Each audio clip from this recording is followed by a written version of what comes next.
Welcome, everyone, to TJ and the Grumpy Old Man, the twice-a-week sports podcast that takes place on Thursday evenings at 9 p.m. Eastern Standard Time and Sunday evenings at 8 p.m. Eastern Standard Time. I'm your host, TJ, and with me here, as always, is the Grumpy Old Man. They say there's no shame in his game because he is always the same. That's me. We are running late again this evening. I don't know. Maybe it's March Madness. I'll try to use as an excuse as to why I'm running late.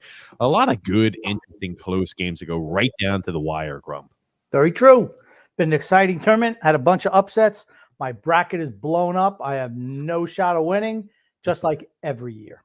Oh, man. But we always come back. It's like it's like I'm a glutton for pain every single time. That being said, for those of you who are new to the show, we welcome you. We invite you to subscribe on YouTube, to like on Facebook, and to follow on Twitter. Today, or let me first give you the lowdown. This is a twice-a-week sports podcast. We just talk all things sports and shoot the shit. Today, we're going to be talking about Deshaun Watson, the big trade to the Cleveland Browns, and an absolute monster contract he's been given by the Browns. We talk about Davante Adams being traded and then signing with the Las Vegas Raiders. We're going to talk about David Ortiz having a hit put on him by a drug kingpin back in 2019. That was the reason he was shot at in that bar so many years ago. We're going to go ahead and talk about Coach K reaching his 1,200th career college basketball victory. We're going to talk about all the craziness that's also happened in March Madness. We're going to talk about Von Miller signing a huge deal with the Buffalo Bills.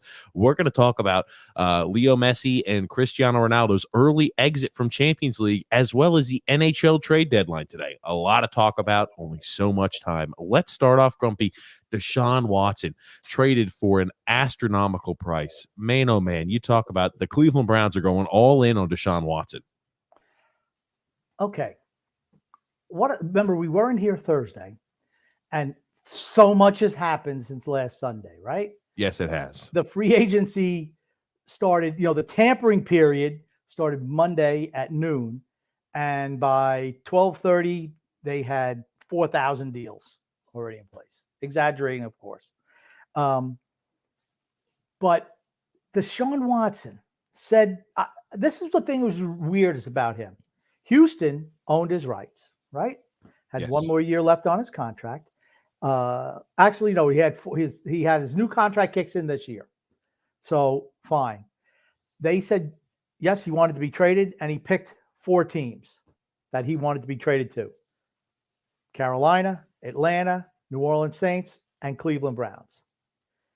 Then halfway through the week, Baker Mayfield says goodbye to Cleveland. Says, it was wonderful being here. I loved it. But he's leaving. Then Deshaun Watson says, through his intermediaries, Cleveland is out of the running. Carolina drops out.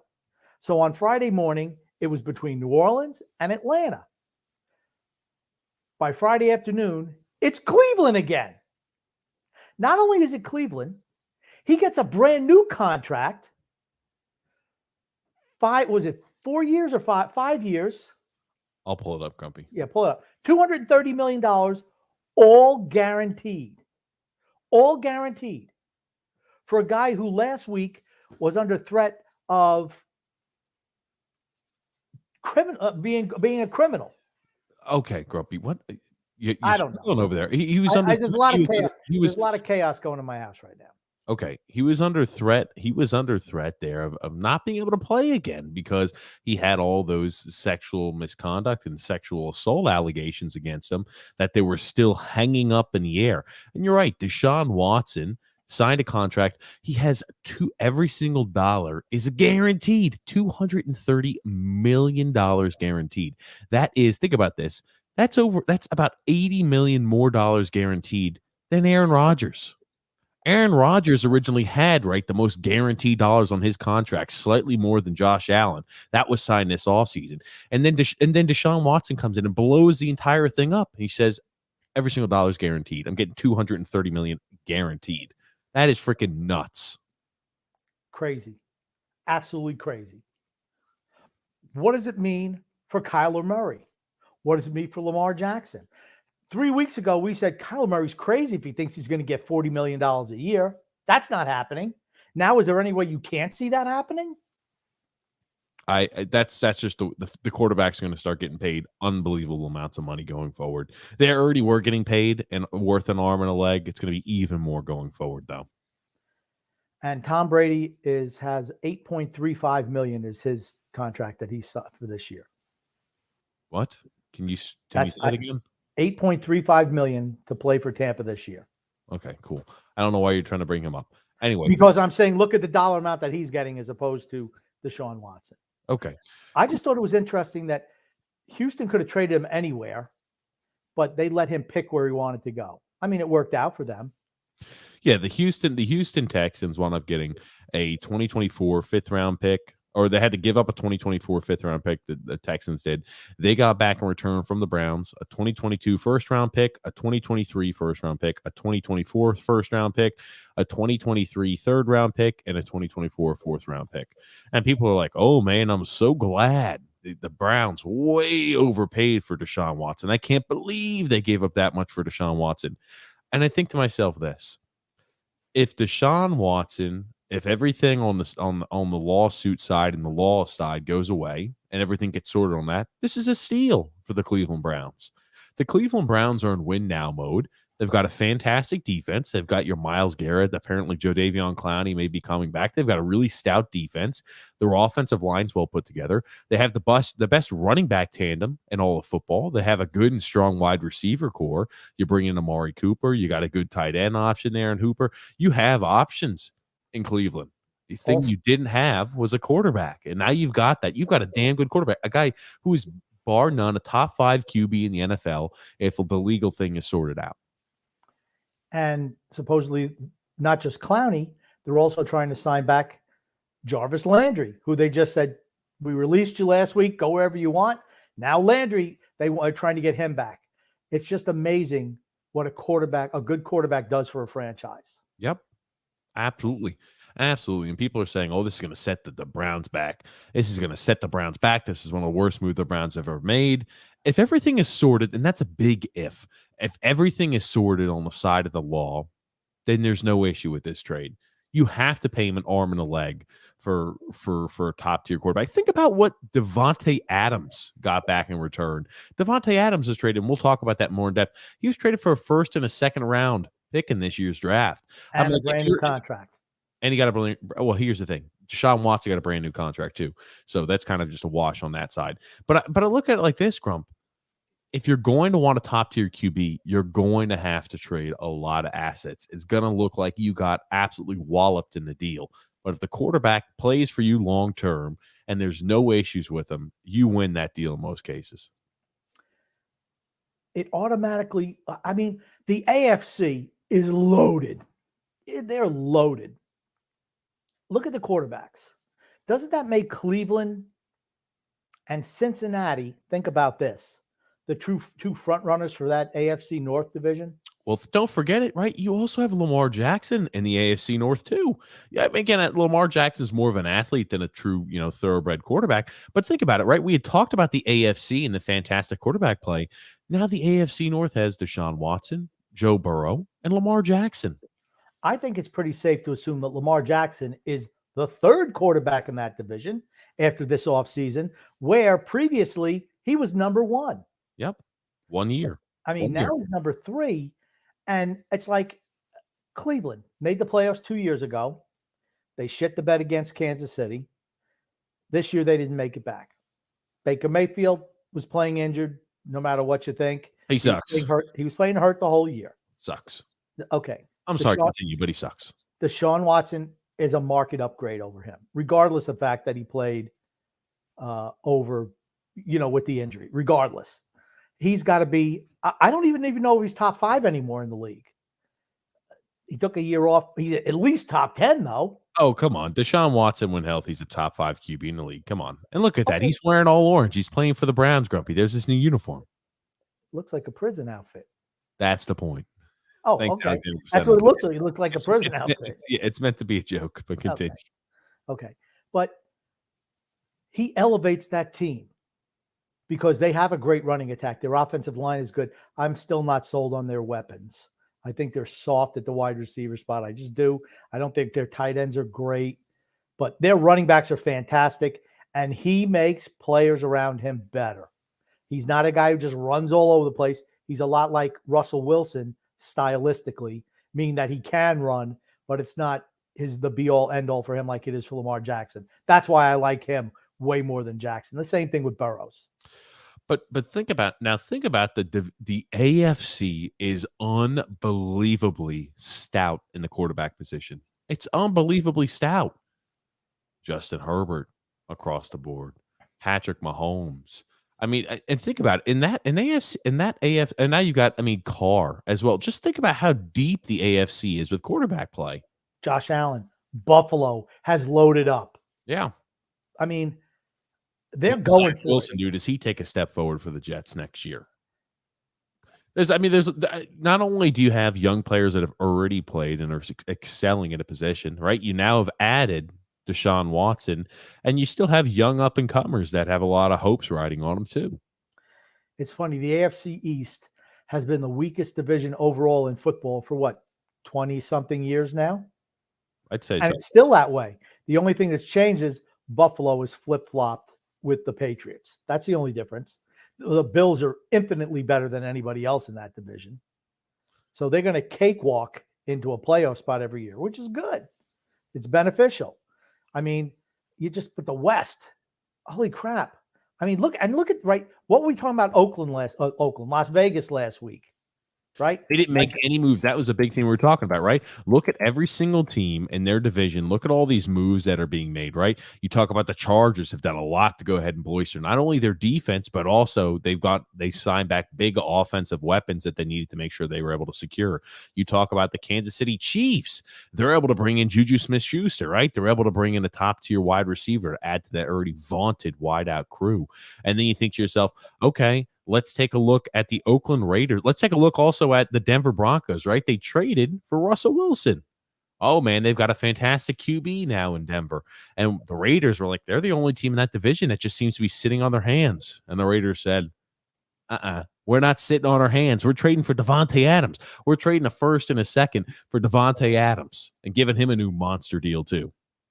Right. I mean, it's just incredible. But you look at what the Raiders look what the Raiders done. They picked up Chandler Jones this week to help their pass rush to get after those quarterbacks, right? I mean, he has the most sacks in the league over the last 5 years. I mean, they signed Darius Phillips.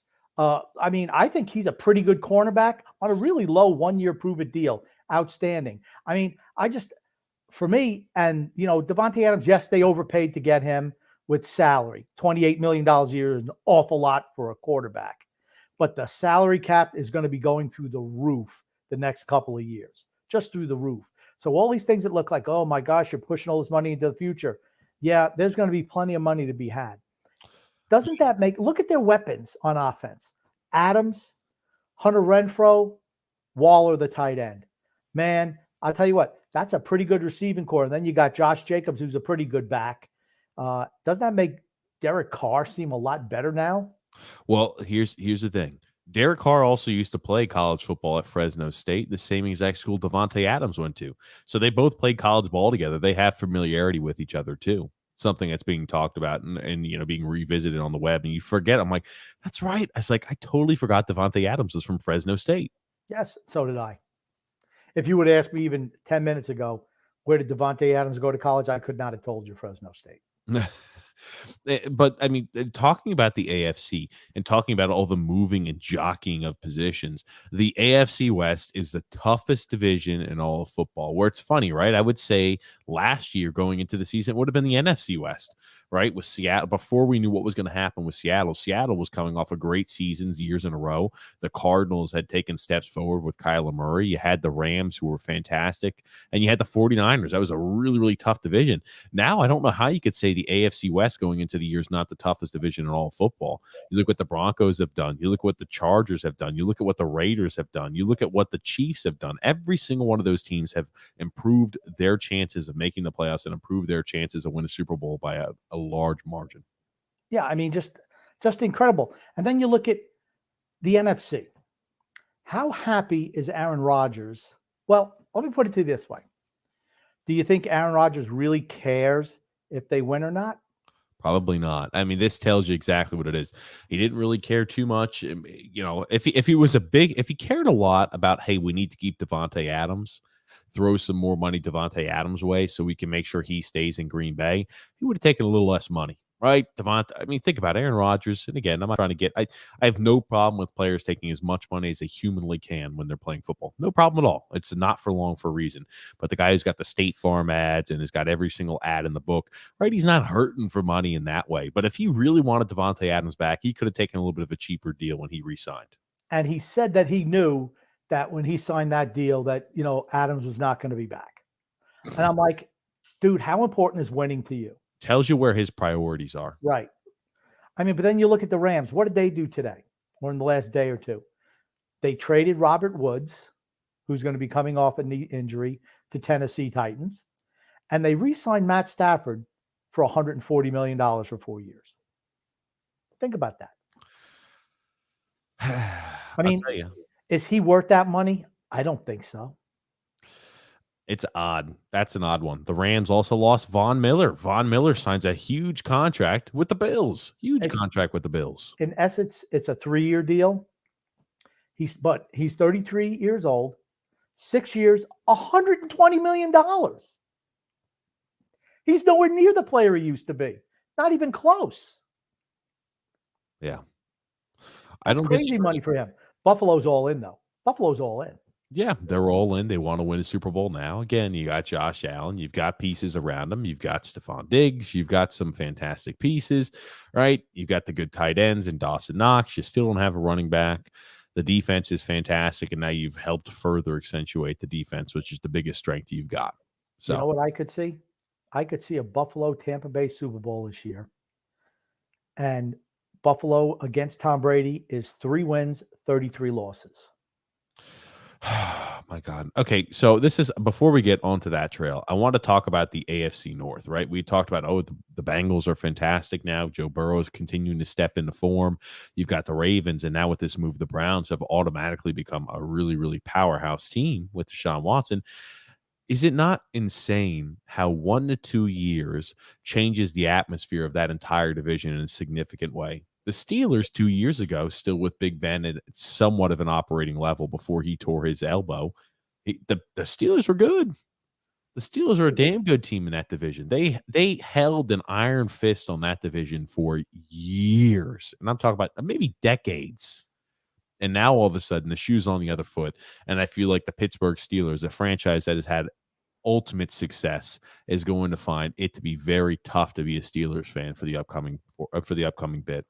That's what happens when you lose a quarterback of Ben Roethlisberger's ability. And say what you want about him. Was he the greatest quarterback of all time? No, but he was really good for them for upwards of 20 years, right? However many years he played, I don't even know. A lot of years. Yeah. Now you're going from him to Mitchell Trubisky. Yikes. Maybe it works out. Probably doesn't. All these teams, New England loses Brady for Mac Jones. Step back. Anytime you have a generational talent and you lose them, your team takes a step back. Seattle, Russell Wilson. I know they were bad this year, but you could always count on them being a playoff contender. Now what do you have? You don't have anything right now. And it Drew looks Lock? Yeah. I mean, Seattle's got to rebuild. Simple as that. Now, here's the thing. We talk about the AFC South too. We talk about the Colts. The Colts apparently are interested in Baker Mayfield. Baker Mayfield wants to go to the Colts. Yeah. And this would be the second year really quickly in a row that Frank Reich is going to trade. I'm sorry, it's Frank Reich right there. Yeah, Yes. Frank Reich is going to trade draft picks to acquire another quarterback. They acquired Carson Wentz, who was not what they wanted him to be. They traded a first and a second round pick for Carson Wentz, and now they're going to probably have to give up a first and maybe additional picks there for a guy like Baker Mayfield. I don't think they have to give a first round pick up for Baker Mayfield. They gave up a first and a second for Carson Wentz. I'm not a Baker Mayfield guy. Also, I'm not a Carson Wentz guy. They overpaid for Carson Wentz.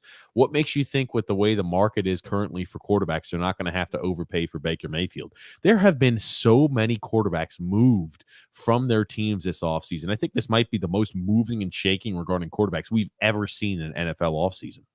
Yeah. And when did it start? When did it start where quarterbacks were taking a page out of the NBA or European soccer, where the stars get to pick what teams they want to go to? Just the last couple of years. Brady did it, leaving from New England to Tampa. All of a sudden, Russell Wilson had the rumblings. I want to move. Aaron Rodgers, I'm going to sit if I don't get another contract or I move. Matt Stafford moving. Think about all these guys moving. That never happened. Never happened. But now these players and teams are saying, my gosh, should I invest draft picks if we're a poor team or a team that's a quarterback away? Should we invest draft picks that might turn out to be something, or a stud quarterback who could put us over the top right now, like the Rams, Jared Goff for Matt Stafford? They had all the pieces around, didn't have the quarterback. I don't think Matt Stafford's the greatest quarterback, but he's better than Jared Goff. And that's what I say too. When people think to themselves, look at what the Browns had to give up for Deshaun Watson. Look at what last year the Rams had to give up to exchange Jared Goff for Matthew Stafford. Matthew Stafford is no Deshaun Watson. Matthew Stafford was also 30. Was he 34, 35 years old when he was traded? Deshaun Watson is just entering the prime of his career. He's got a lot of years still left. And, he signed a monster contract. But again, the guy is ultra talented. Without a doubt. In the long run, Cleveland does better than the Rams on that deal. Yeah.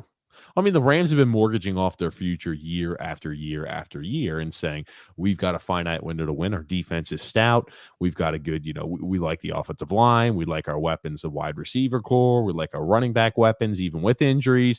We're just a quarterback away. And they were able to cash in and win a Super Bowl. Yeah. And then remember, everyone was retiring. Remember that? Oh, maybe Matt Stafford. Maybe I'll retire. Sean McVay. Oh, maybe I'll retire. Aaron Donald. Maybe I'll retire. You know what? They all got big contract extensions and they're all sticking. That's what it's about. They just want the money.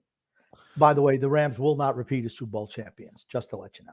Well, I mean, the AFC, it's tough. This is one of the tough. I'll be honest with you.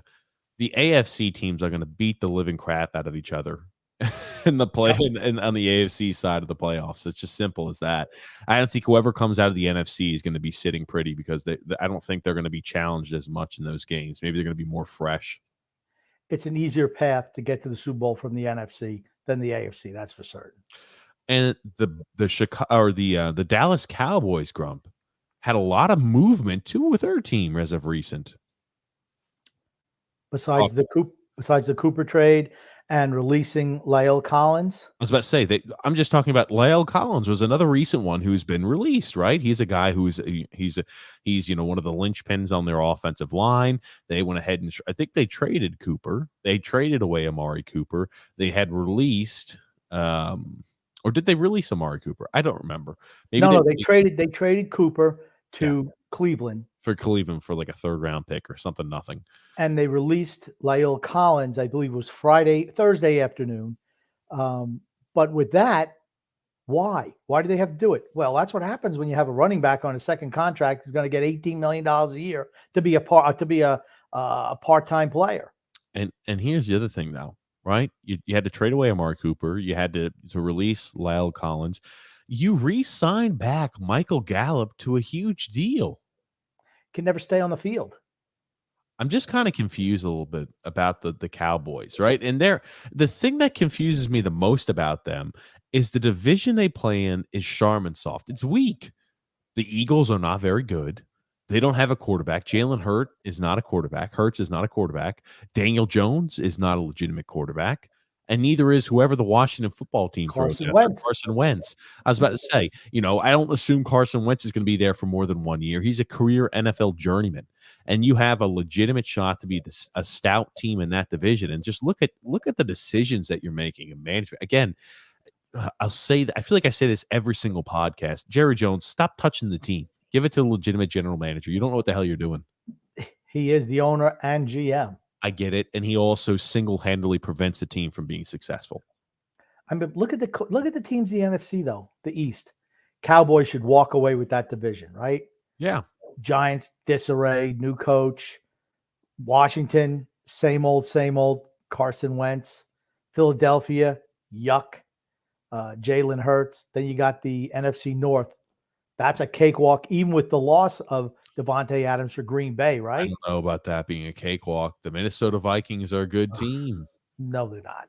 No, they're not. Okay. Kirk Cousins is their quarterback. Enough said. And he signed a 1-year deal, $35 million. Think about that. Okay, that's less than what a lot of these guys are getting out here in the market. So he signed a 1-year prove-it deal. I think that works out for everybody. It gives you one more year to say, hey, is Kirk Cousins the guy? He's not a long-term answer. I think he's slightly above what a game manager is as a QB. I think that's what he is. And, in a happy spot, that's where he sits. But, yeah, I mean, the Packers, right? You lose big weapons. I don't know, Grumpy. You lose a big weapon like that in Davante Adams. You lose a guy, who's got 1,700 receiving yards a year when healthy. He's averaging 100 receiving yards a game. He's a big piece of that offense. He's got certain games where he'll go off and catch 250 receiving yards and 3 touchdowns. You've lost a guy like that can single-handedly have that connection with Aaron Rodgers that wins you games no matter who you're playing against. You've lost that element. It could make them a better team, though, because now he's going to have to spread the ball around. Right? I don't know, Grump. I mean, Lazard, Scandling. I mean, Valdez-Scantling. Are those real options that you say I'm happy with them? Well, maybe not. But, I mean, and I know that Valdez-Scantling is an unrestricted free agent also. But tell me his price tag didn't go up for Green Bay now with Adams being shipped off. I'm just going to tell you, I don't think it's as easy as just a plug and play for Green Bay taking that division as it has been in the past. But I mean, the Lions are a walkover. The Bears aren't there yet. They've got a lot way to be. And then the NFC South is weak. I mean, the Buccaneers are strong, obviously. The Saints, yikes. No quarterback. They didn't have a quarterback last year, and they won't have one this year. The Falcons are finished, and they just still have tied that hitch to Matt Ryan without having a secondary or without having a contingency plan in, without trying to groom a quarterback. The Falcons are really setting themselves up for future failure with that. And you look at the Panthers. Panthers don't have much of anything either. I think they had a lot into the Deshaun Watson sweepstakes. And all three teams did. All 3 teams did.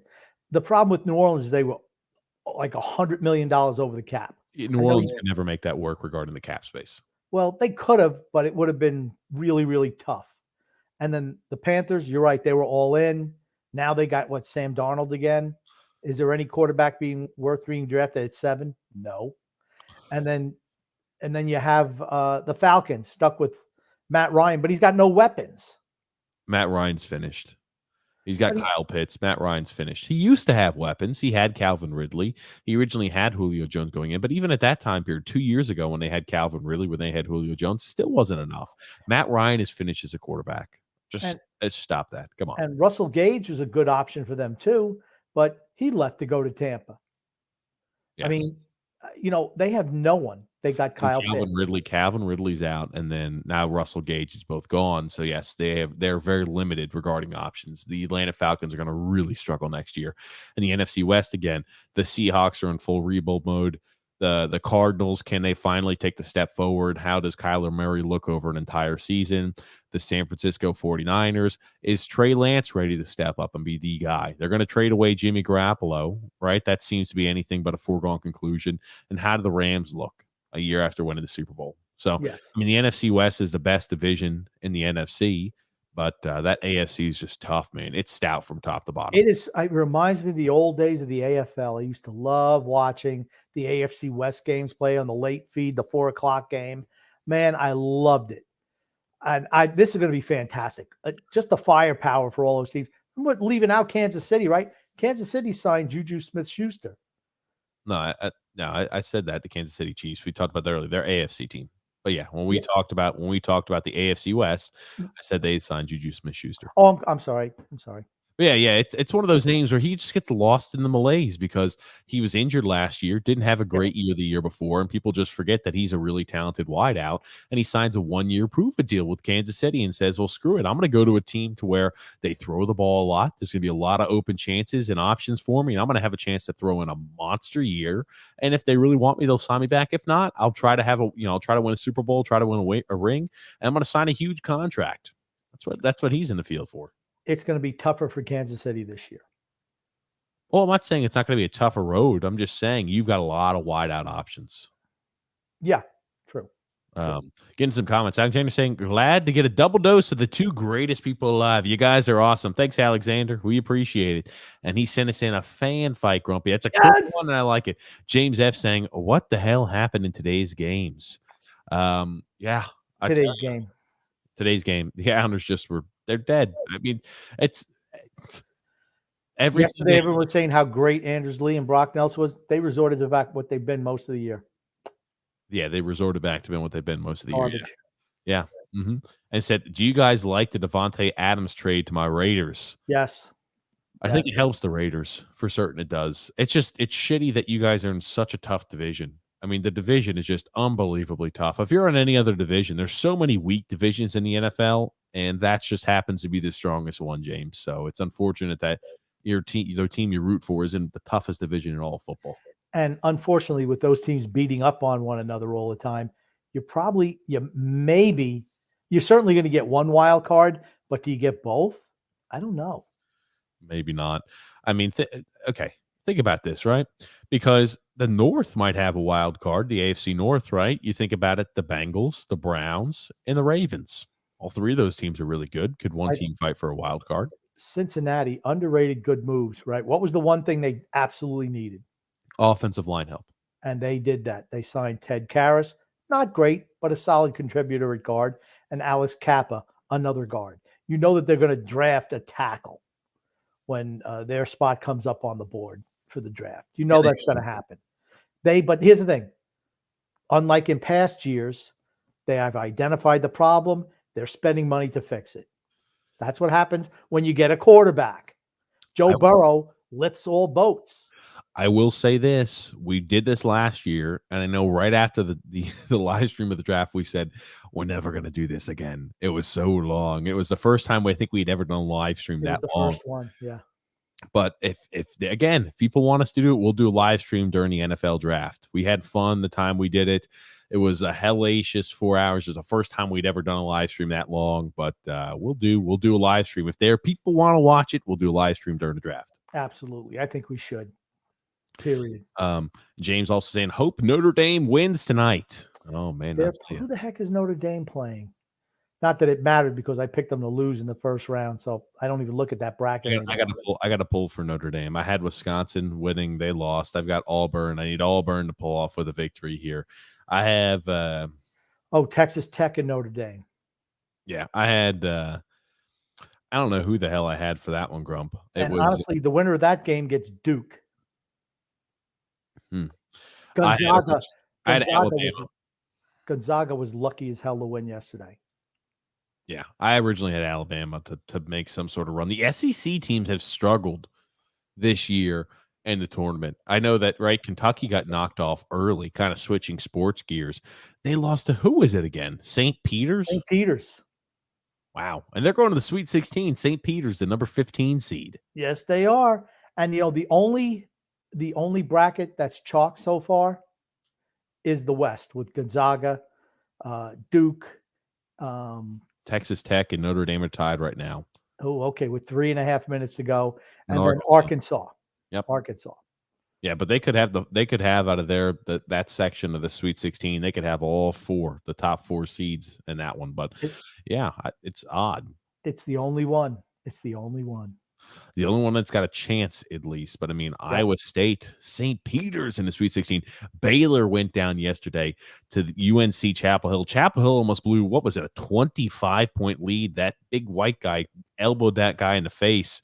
I don't even know his name, but he elbowed that guy in the face, and they called it a flagrant, and they threw him out. And I was just like, it seemed like the wheels were falling off on UNC. They kept on fouling this big power forward who kept going to the line. I'm like, why are you letting this guy touch the ball? They had a 25-point lead with 10 minutes to go. But it seems like Baylor thought when they went to overtime, the game was over, and North Carolina had something to say about that. Yep.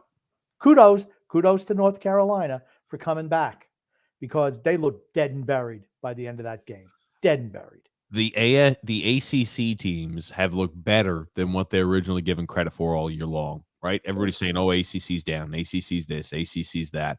You look at it, right? Duke has already punched their ticket to move on.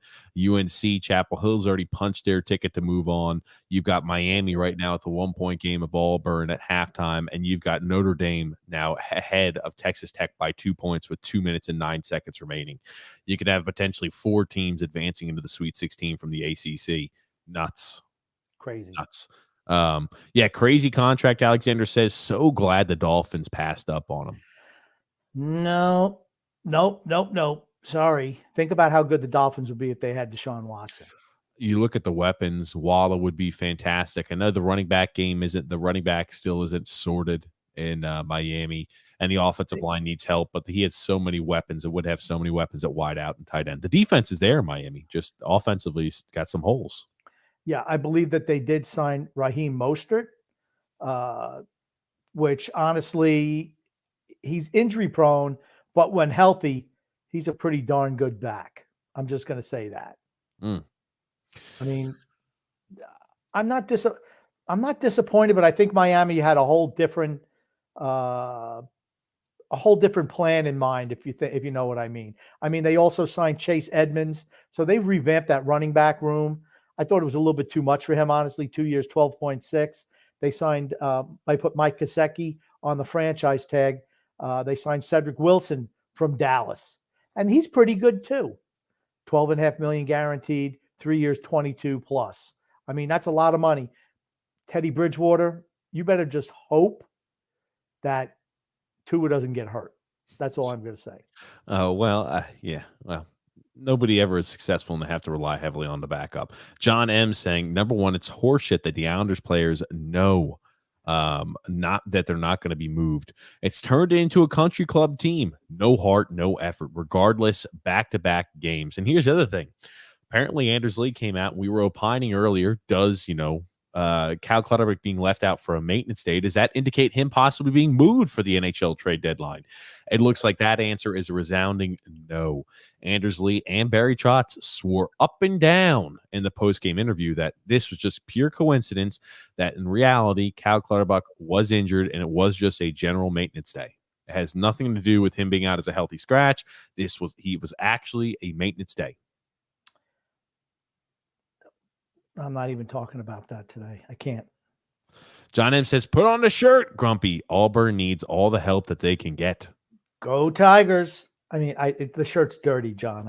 I wore it yesterday because as soon as I got it, I said, I'm wearing it for John. Had to do it. I should have held it out for today. Sorry. Don't forget the wideout Edwards also. Braylon Edwards, I assume he's talking about for the Raiders. Yeah. Is it Braylon Edwards? It's not Braylon. It's something with a B. I don't think it's Braylon. Bryce Edwards. He's never really panned out. How old is he? I think he's young. Brian Edwards. Brian, there you go. BRY. He's 23. What do you mean he's never really panned out? He's 23 years old, Grump. Yeah, well, he hasn't shown much. What are you talking about, Grumpy? Okay. How many catches does he have? How many catches did he have last year? 59. Or 34 catches, 57, 571 receiving yards. Here's the thing. You're going to see Edwards step his game up. Now that you're bringing Davante Adams there, you're going to have a lot more space out there in the field. Okay. I'm just saying, as of now, he hasn't really stepped up. That's all I'm saying. And I hope my Raiders get Gilmore for their next safety. Maybe they should bring back Trent Brown. Trent Brown is always injured, and he's got a bit of dog in him. He's still available, though. Mm-hmm. That Von Miller deal doesn't bother me. That's crazy money, though. Yeah. Yeah, it's like a 3-year deal in essence. So, but that's a lot of money for a 33-year-old. A lot. And John M. saying the Islanders team needs a complete overhaul in leadership. If not, Barzal will be gone. You can tell with this player over the last 2 weeks. He's done. I don't see him re-signing. And I'm talking about leadership on the ice and coaching. I agree. 100%. It's sad. And he's getting a whole bunch of hate because, oh, he's not scoring points. Oh, they're doing this, they're doing that. Yeah, the team sucks is the first issue. And the second issue is now they're not even playing him. I mean, Matt Barzal and any other team in the NHL is playing 17, 18, 19 minutes a night. Yes. He's the number one center on not every team, but a vast majority. And he's getting upwards of 20 minutes a night on the ice because most teams don't just roll lines all day. They don't do it. Best players play more. So you're trying to tell me with the Winnipeg 17 and a half minutes, and then against Anaheim 14 minutes and 41 seconds, Washington 16 minutes and 30 seconds, 18 minutes against the Rangers, 13 minutes and 51 seconds against the Dallas Stars, and who knows how few minutes he played tonight or today. I think they played a little. I think they played a little bit more today. He did? Yes. Okay, but still, he should be playing more than on average 15 minutes a night over the last 5 or 6 game stretch. He should be getting every day when you look in the score on the score, whatever stat sheet. He should be number one among forwards in ice time. No one else should even be close. He's that much the best player on your team. Yes. And Auburn down by 1 at half. Grump rubbed that freaking shirt. Joseph C. saying here the Rangers with 2 big wins against the Carolina Hurricanes and the Tampa Bay Lightning in back-to-back nights. Jury better get on that phone to make a deadline move tomorrow. I'm shocked that they were able to win because they played a second game and back-to-back. I mean, they're tired. I'm shocked the Rangers had enough in the tank to beat the Tampa Bay Lightning. Well, I think that the Rangers will make a move. I just don't think they're ready for a deep playoff run. If they play Pittsburgh in the first round, don't you kind of feel that Pittsburgh's going to beat them? I do. Alexander saying Juju Smith-Schuster is not that big of a signing. I disagree. For Kansas City, it is because they haven't had a consistent number 2. They wanted to be Mercole Hardman, but it just hasn't worked. Michelle Hardman, yeah. Mercole. Is it Mercole or Nicole? Or I thought it was Michelle Hardman. No, Mercole Hardman out of Georgia. And Byron Pringle was a guy they tried. They had Sammy Watkins there for years. Is it just that Mahomes only wants to throw the ball to who's the big wide receiver? Jeez, I can't believe I forgot his name. Who's the wide receiver? Oh, I don't even know what you're talking about, Grump. I'm trying Kansas City. Kansas City's big wide receiver. Talking about Tyreek Hill? That's it. Tyreek Hill. I was thinking I saw some video today on Dante Hall, who used to play for Kansas City as the kick returner, and I had Hall in my head. Tyreek Hill. And then he's got the safety blanket in Kelsey. So the second wide receiver is not been getting a whole lot of targets. Maybe that changes this year. We'll see. Mecole Hardman. You kept on saying Mercole. Mercole with an Mercole, right? No, Mecole. I was saying Michelle. I was wrong. It's Mecole Hardman. But yes, I mean, here's the thing. Juju Smith-Schuster, you look at that second year he's in the league. What do you have? 1,400 receiving yards. I'm not saying he's going to be putting up 1,500 yards, given it is a 17-game year or 17-game regular season. He's going to put up big. He's going to put up big numbers. There's going to be open spots for him. He doesn't have to worry about everything being so crowded. And towards the tail end for Pittsburgh, Big Ben was finished. He was cashed out. I mean, you look at it. I think in 2019, I think that's when Big Ben hurt his shoulder, right? I don't remember the year. I know one of those years he hurt his elbow. I'm sorry. He had the elbow surgery. Then he came back. That was the same year that Mason Rudolph got bonked on the head with a football helmet. And then he came back the year after. He struggled, and he tore his ACL this last year. I mean, Big Ben's been finished. It's tough to be productive as a wideout when you don't have a QB. That's what makes what Larry Fitzgerald did for so many years so impressive. But Deontay Johnson took over as the number 1 wide receiver there. Yeah, he get a lot of targets too. Well, the Wicker Man says here the AFC West is going to be a dogfight. 7 teams make the playoffs, 4 division winners, 3 wild card teams. That's right, the super wild card weekend. I forget about that. Yeah, the NFL is so freaking greedy. I kind of liked it when it was just the 6 teams, honestly. Okay. I can't see I'm going to get back to the comment, Grump. I can't see the 3 teams in the AFC West making the playoffs. It's just too tough. But they have gotten a little greedy. But who cares, Grumpy? It's an extra game of football. Are you complaining? Or 2 extra games of football? Yeah, I don't know. I think it's a real advantage to the team that gets the first round bye. Didn't work out this year, but most times it does. That extra week's rest. Here's the thing, right? Who are the two teams that got it? Kansas City, who I don't think they were that great this year anyway, and Green Bay Packers, and they had Aaron the loser Rodgers as their quarterback. So Wickerman also saying 3 teams in any division will be tough. Not impossible, but really tough. Absolutely. And Brett W. is saying here, I might suggest a live stream for the NHL draft, but I may lose my mind knowing that Lou did 0 at the deadline. Unless he trades out at the draft. Oh, man, oh man, wouldn't that be great to catch live our reaction if he did something idiotic like that? Joseph C saying the Bengals just signed La'el Collins, from the Cowboys too, so they have another lineman in the mix. There's a tackle too.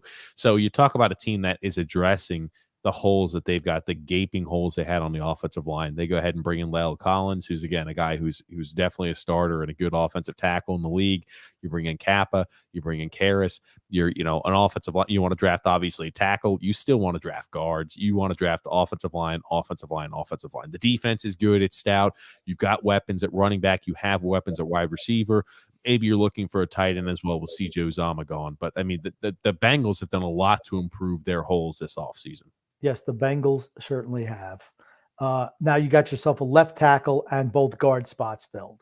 Yep. I mean, they've done what they needed to do this offseason. Most teams that lose the Super Bowl tend to struggle the next year. Let's see if it happens with them. But they had money to spend, and to their credit, they did. Good for them.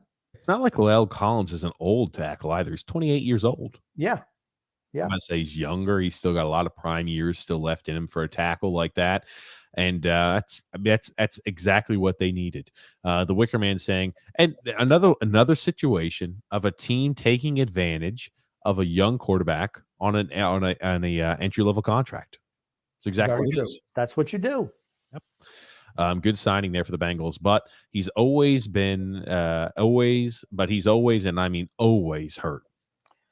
It has been an issue. Yep. If he could lick that bug, but here's the thing. Even him hurt and missing a couple of games is better than what they had this year. They were deplorable on the offensive line. Terrible. Yep. Grump, they're not a QB away. I don't know, Alexander. Talking about Miami? Maybe, yeah. I don't know. Maybe talking about Miami. The Wicker Man also says, where do you think Baker Mayfield lands? I think Indianapolis. I think he's going to the Colts. Yeah, that's what I think too. But I mean, here's the thing. What about New Orleans? They need a quarterback. I just never understand these teams that think, hey, we can roll the dice. I don't get I never get the infatuation with training for a journeyman. I mean, Baker Mayfield's a journeyman. He's going to be a journeyman quarterback. Carson Wentz is a career journeyman. Jimmy Garoppolo is a guy who's another journeyman. I mean, those are not guys where you could say, oh my God, if I lost Jimmy G, if I lost Baker Mayfield, if I lost Carson Wentz, our team is going to struggle. That they're not that valuable. Same thing with Kirk Cousins. He continues to get paid. What if they won with Kirk Cousins? Is better than all 3 of those QBs. Kirk Cousins is not top tier. He's slightly right. If we put the top tier quarterbacks are all up here, every single one of them are fantastic. There is a significant drop off from the top tier to the above average, to the average, to the below average, to the downright deplorable. The top tier are so much further ahead than the above average. I think Kirk Cousins is an above average quarterback. I'm going to go with very slightly above average. I'm going to go average. Do you think Baker Mayfield's better than Kirk Cousins? I think they're the same. I think they're the same quarterback. Wow. Except I saw what Kirk Cousins can do with a wide receiver threats and running back threats, and I saw Baker Mayfield can't do it. He didn't have he didn't have a Justin Jefferson or an Adam Thielen at wide receiver. Absolutely not. Yeah, he had a Jarvis Landry, Odell Beckham Jr., Kareem Hunt, and Nick Chubb. Okay, I'm talking about the 2 wide receivers. I'm not talking about running back. Your love for Baker Mayfield, it drives me nuts. I'm not in love with him, but he's an average quarterback too. To me, they're interchangeable. I don't think either one stands out over the other. I wonder if Baker Mayfield could say, I'm going to stop with the commercials and start focusing on football a little more. Well, he has to change the commercial anyway. They can't show that one anymore. unless they show him getting evicted from Cleveland Stadium. That would be funny as shit. That would as if he's like, he's at the lights on, something like that, where he packs up and moves, and they're kicking his ass. Locks won't work. The locks don't work. That would be freaking hilarious if they could somehow get that to work with Cleveland, get that to work with his new team, and allow that to be done. That would be freaking hilarious. Yes, I'm all for it. All for that commercial.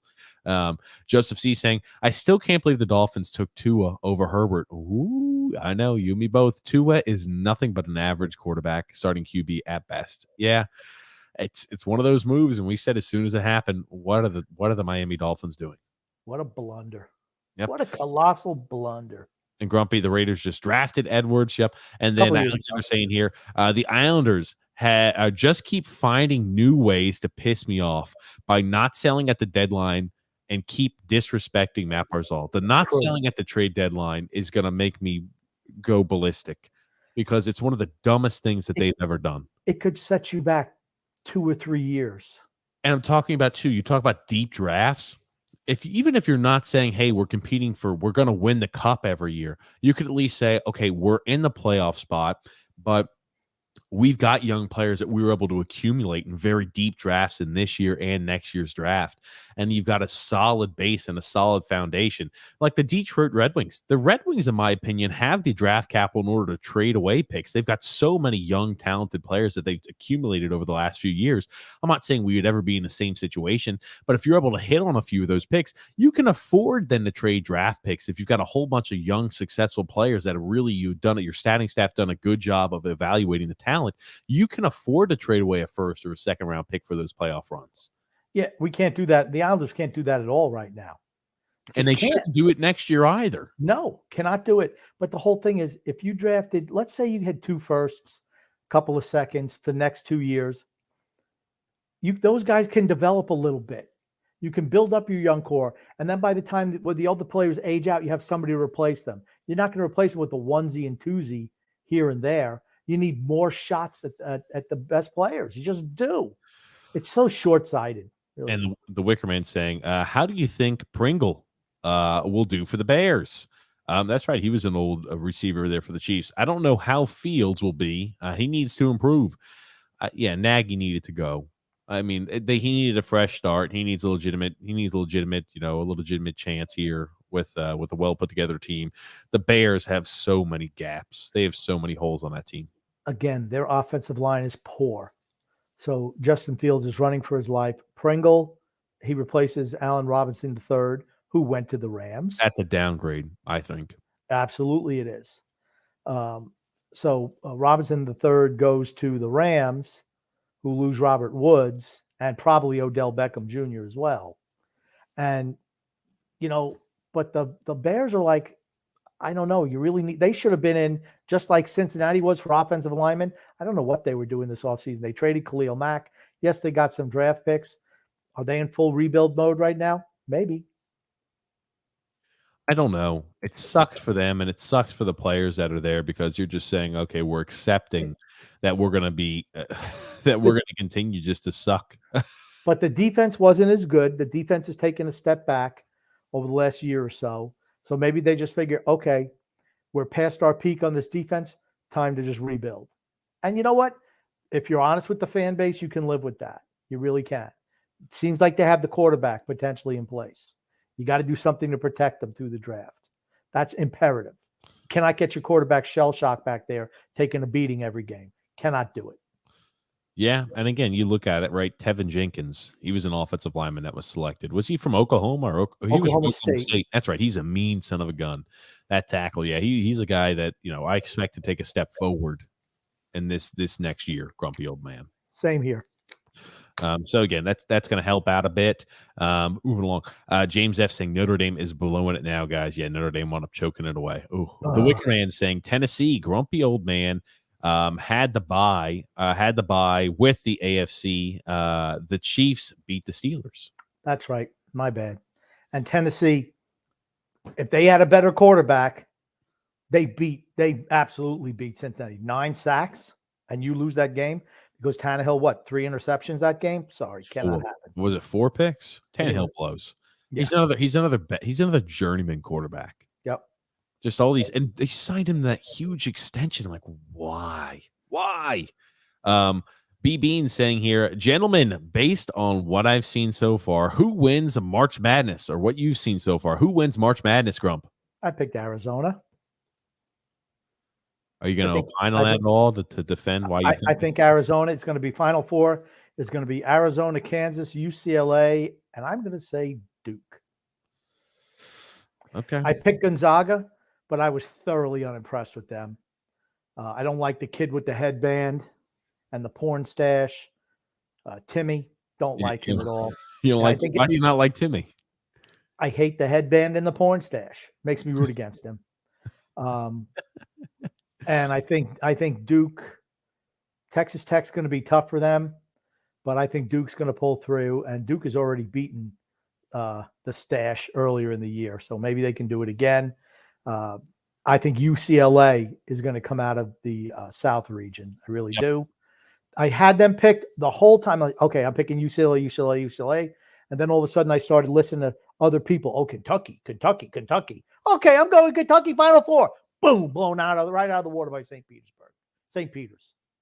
St. Petersburg. Yeah, I had UCLA going to the Elite Eight, and I was like, okay, is it between UCLA or Kentucky? I was big and bullish on UCLA. I wasn't sure, though, because, Kentucky's got more veteran leadership than they've had in the past, and those teams usually do well under Calipari, blah, blah, blah, and I bought into the bullshit, and they get rolled in the first round by St. Peter's. I'm talking about rolled, Grumpy. I mean, how the hell are you losing to St. Peter's? I don't know. It's difficult to figure out. And then I had Kansas coming out of the Midwest bracket. I've got Kansas beating Duke in the finals. Okay. 76-56. It's funny. Could you imagine Kansas against Duke? That was Coach K's first NCAA title was Duke beating Kansas. Nuts. When the picture you remember is Bobby Hurley throwing up an alley-oop pass to Grant Hill when the ball was way behind him. He scoops it and slams it down. That was 2 days after Duke beat UNLV. After getting blown out by 30 points in the championship game the year before, they came back and beat UNLV, who was undefeated all year, and then beat Kansas in the finals. That was great. Alexander saying, yeah, but Lel Collins is an asshole. That's true also. B-Bean is Grumpy wearing his own merch? Yes, B-Bean. Yes, we've got merch. If you're interested, we'll make sure we start including it on this link in the description. It's for the Islanders Never Say Die podcast, and it's Grumpy's Groupies. Why don't you go ahead and stand up, Grumpy? Grumpy's Groupies. Grumpy's Groupies. Look at that. He does have his own merch. And Notre Dame out. The Dolphins I was talking about. And then the Dolphins have more than just a quarterback need. Kirk Cousins sucks. True. Okay. B-Bean says, TJ, longtime journeyman quarterbacks can still have a good career. Look at Jesse Palmer, who is a new host of The Bachelor, LOL. Oh, no, I think they can have good quarterback. They can have good careers.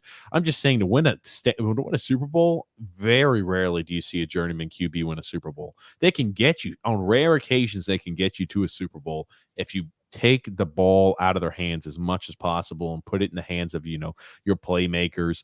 Then, sometimes, and you have to have a great defense. There is so many things that have to go right for a journeyman or an average QB to win a Super Bowl. I mean, the stars and the moon have to align.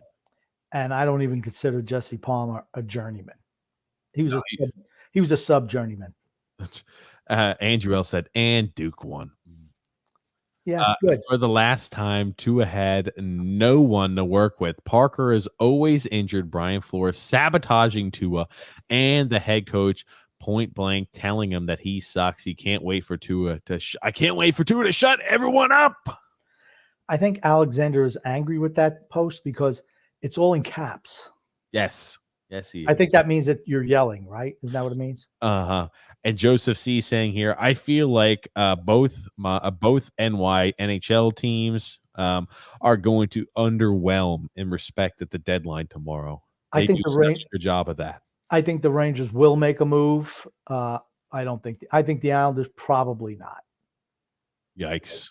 That's all I got to say. Yikes. Alexander says, and Tua is better than Trey Lance and Justin Fields. Right now, he is. Yeah, I was about to say right now, he certainly is. I have no idea what they're working with in Trey Lance. I couldn't even begin to tell you. I mean, I watched a little bit on him, and that's a guy, you want to talk about raw? played one game 2 years ago for North Dakota State, and then he sat out the rest of the year. And and that was during the COVID year. He played one game in like 18 months or 20 in like 3 years in essence. Yeah. Calendar years. Maybe it was because maybe he got hurt or got delayed, or maybe I don't remember what happened, but he has not played many games in the last few years. He didn't play many games last year. He showed up for a few plays here and there. All I can do is wait to see what he looks like on the field. Did Trey Lance take a lot of tutelage in? How does he look? Does Kyle Shanahan, did he do a great job of helping Trey Lance? Because remember, they gave up a lot of picks and draft capital to get to that spot. And if he's not the guy, you want to talk about the 49ers screwing the pooch big time if he's not everything they dreamed of and more. So, again, like sometimes you make these huge gambles. Sometimes they don't pay off. But they're another team that's a quarterback away from winning a Super Bowl. Yes. They're a quarterback away. They turned Brady down once. Now it seems like possibly twice. It's like, why? Do you want to win or not? Like I said, you got to be in it. If you're that close, and their roster is win now. Absolutely. Here's the thing. They're not winning the Super Bowl next year. No. Not happening.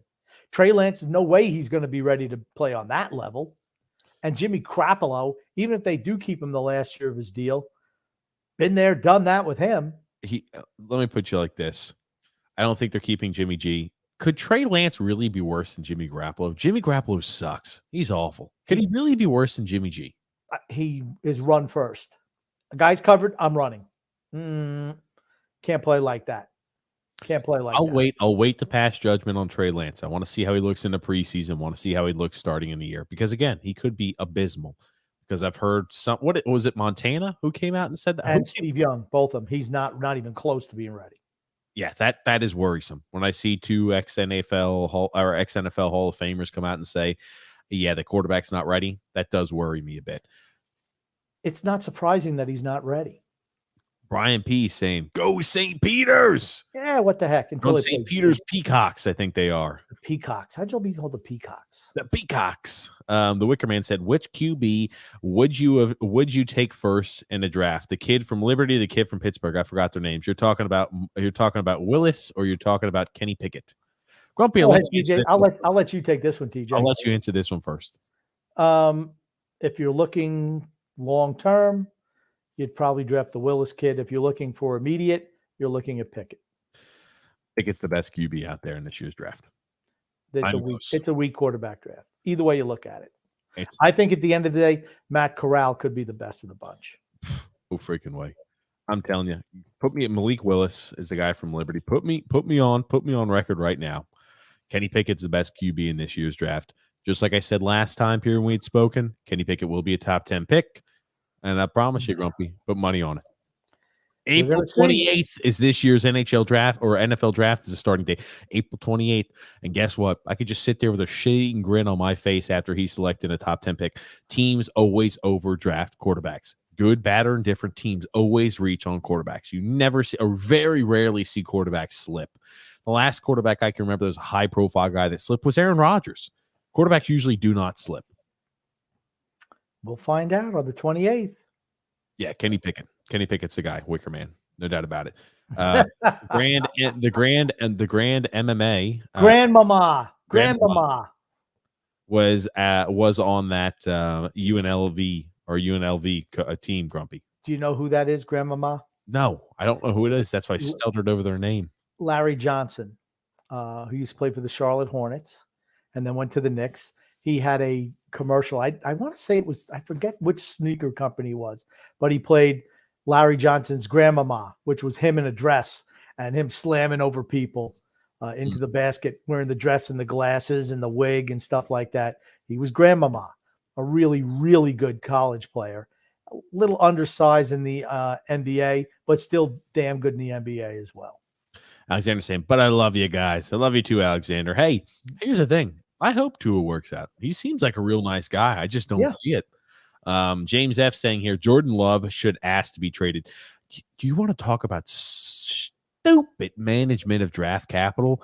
The freaking Packers did that. And God, they drafted Jordan Love, and he sucks. He blows. awful. A reach pick from Utah, the QB who's never developed. He has absolutely no value. I mean, if you traded Jordan Love now, you may be looking at a 4th or a 5th round pick. Think about Josh Rosen when he was drafted. What is it, 11th overall? He was traded the next or 10th overall. What did he get, a 3rd round pick when they traded when they traded him away? Yes. Maybe it was a second. Maybe it was a second. Bottom line is, though, what does it say about Jordan Love? Sucks. Because he was the heir apparent to Aaron Rodgers. If he had developed properly, he'd be the starting quarterback this year. That's what would have happened. That means they're unhappy with his development. Why else would you sign a 38-year-old guy to a $150 million contract? Why else would you do it? Yep, and yeah, you're right. Josh Rosen was traded there to the Dolphins. I had forgotten, for a late 2nd round pick, 62nd overall in that year's NFL draft. So the guy was a 10th overall pick less than a year later, and again, he started only a handful of games, went for a late 2nd. And he was playing in that dumpster fire that was Arizona. Yeah. And the whole thing was, if Cliff Kingsbury was his coach in Arizona, maybe he would have developed a little bit. Who knows? We'll never know. Yep. Oh, James F. says Jimmy G should go to the Giants. Please, no, James. I'm going to tell you what. I know they signed Tyrod Taylor. That's useless. I would not have a problem at all if they would have gotten Jimmy G. Gave up a second and a 3rd for Jimmy G. You would have wanted that. I don't think you're going to have to trade that much to get him.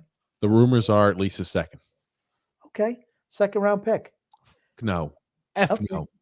No. He's another guy who's not the answer. It's like the same thing if you trade for Mitchell Trubisky or this guy. Just no. Don't even bother.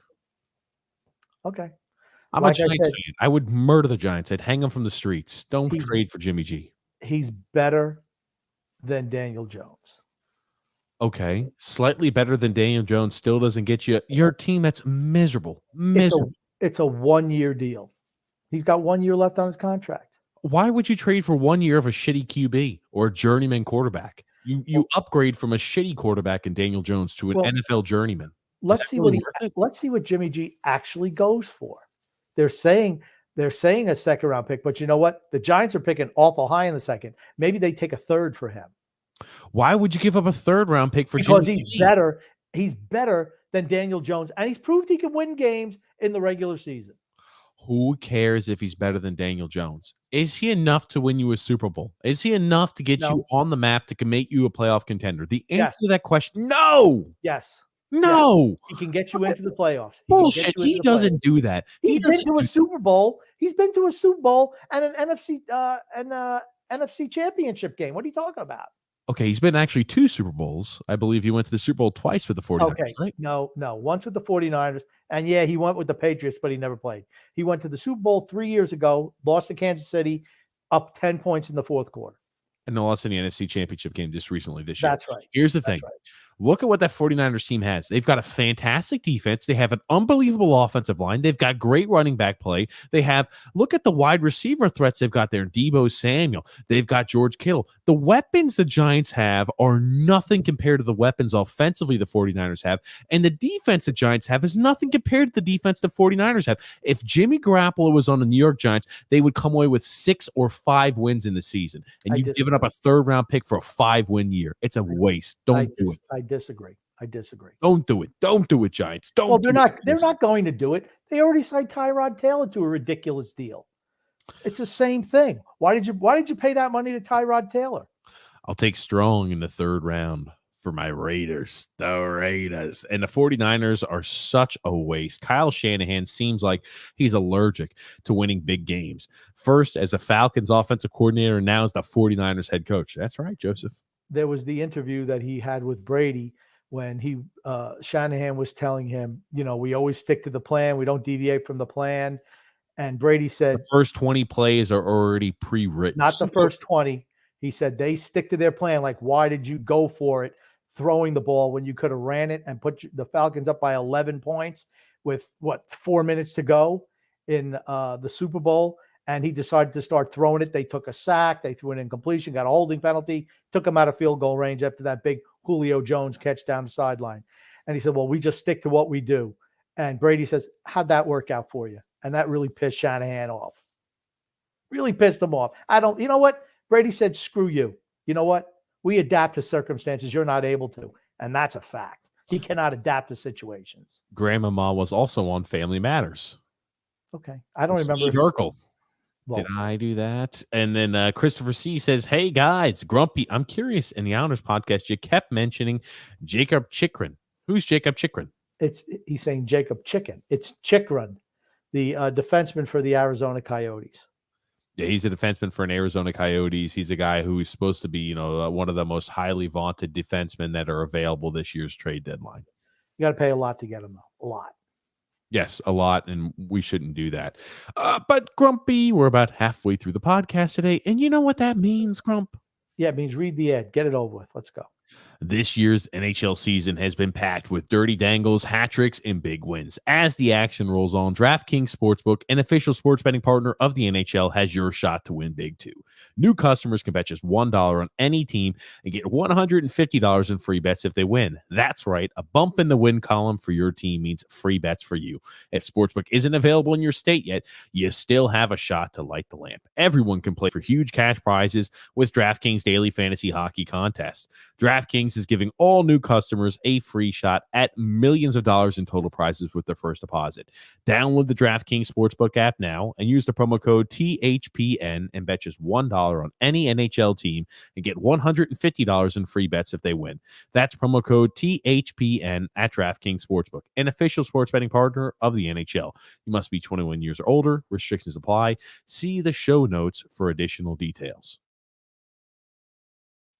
Grumpy. Very good, TJ. There it is. There it is. Just want to make sure to unmute. Alexander says, guys, the Yankees have got the most stupidest team ever to trade for Josh Donaldson and his $50 million contract. And then the Twins turn around and sign Carlos Correa when the Yankees could have had him. Here's the thing. I'm glad the Yankees didn't sign Carlos Correa. That would have been the dumbest move ever. But I do not understand the trade for Josh Donaldson. I just don't. He's on the wrong side of 30. He's injured all the time, and he makes too much money. I don't know. They're just an incomplete team right now. I don't know how Aaron Boone kept his job after last year, honestly. I don't even see how Cashman keeps his job. If the old man would still be alive, those guys would be out selling pencils on street corners right now. Instead, they have a job with the Yankees. I couldn't imagine that being a very lucrative business, selling pencils on street corners. They won't. And, they have to wear the glasses like they're blind. Please buy some pencils. Buy a pencil for the blind. Oh, man. I tell you. Their offseason been terrible. Terrible. They're the most that lineup is just, I'm like, what the hell are you doing? Maybe they have something up their sleeve. I haven't seen it yet. I tell you. James F saying, so who's at fault for the Islanders' loss today? The fault was the NHL schedulers. COVID, too, because we had so many games jammed so tight into a short window that our team just got tired this week. So it was a tail end of a week where they had to play a lot of games. So it's COVID's fault. Today's loss is COVID's fault. And James F said, do they win on Tuesday's game? Well, if they lose on Tuesday's game, it's going to be the fault of the NHL trade deadline and the uncertainty of where players were going. So they had a lot to worry about over that time period. And that can really do a lot to mess with a player's head mentally. You just don't understand, Grumpy. You don't understand that. Again, 3 weeks before the deadline, 2.5 weeks before the deadline, they start to pick up their play. Then I think they got the word, hey, everybody's safe. Okay. Okay, guys, we can coast the rest of the year. Oh my God.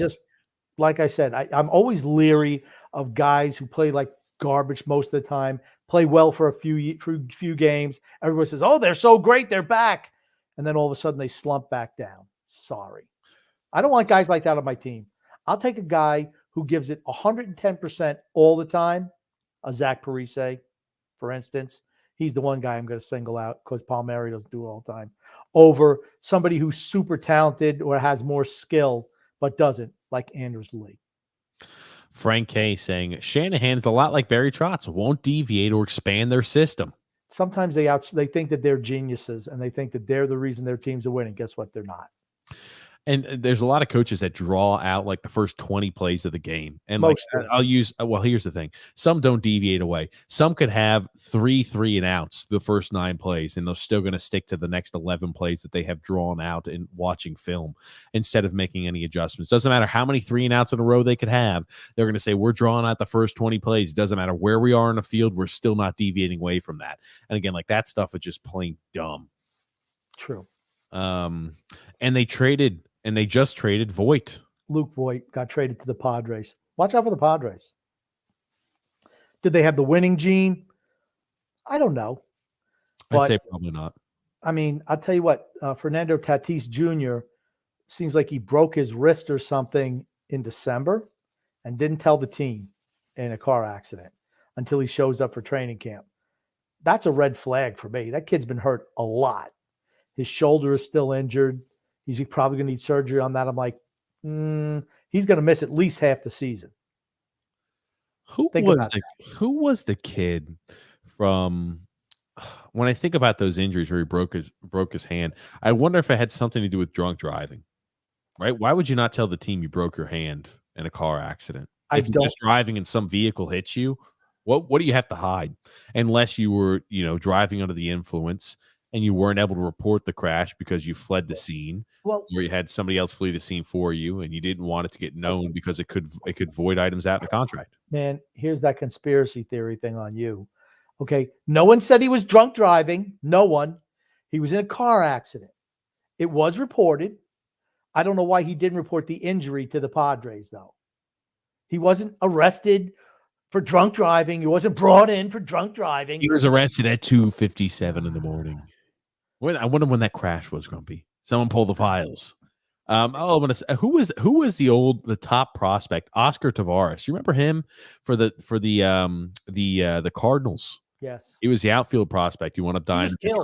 He was killed. He killed himself. Yeah, he killed himself driving under the influence in a vehicle and killed himself because he crashed his vehicle. I think when he was back home in the Dominican Republic, and he crashed into like a pole or crashed into a building and killed himself. It was an accident, though. He didn't kill himself. It was not suicide. It was drunk driving. Yeah. Okay, it's not like he killed himself. He had an accident and he died. There's a big difference between killing yourself and dying in an accident. Okay, yeah, he was cut. Not saying he driving under the influence and died. Okay, but I'm not saying he should have been driving under the influence, but he didn't kill himself. He drove, had an accident under the influence, and died. That's not the same as killing yourself. Please. He had control of the automobile and ran the automobile into something else to force him to die. He was driving under the influence. Shouldn't have done it. All I'm saying is this.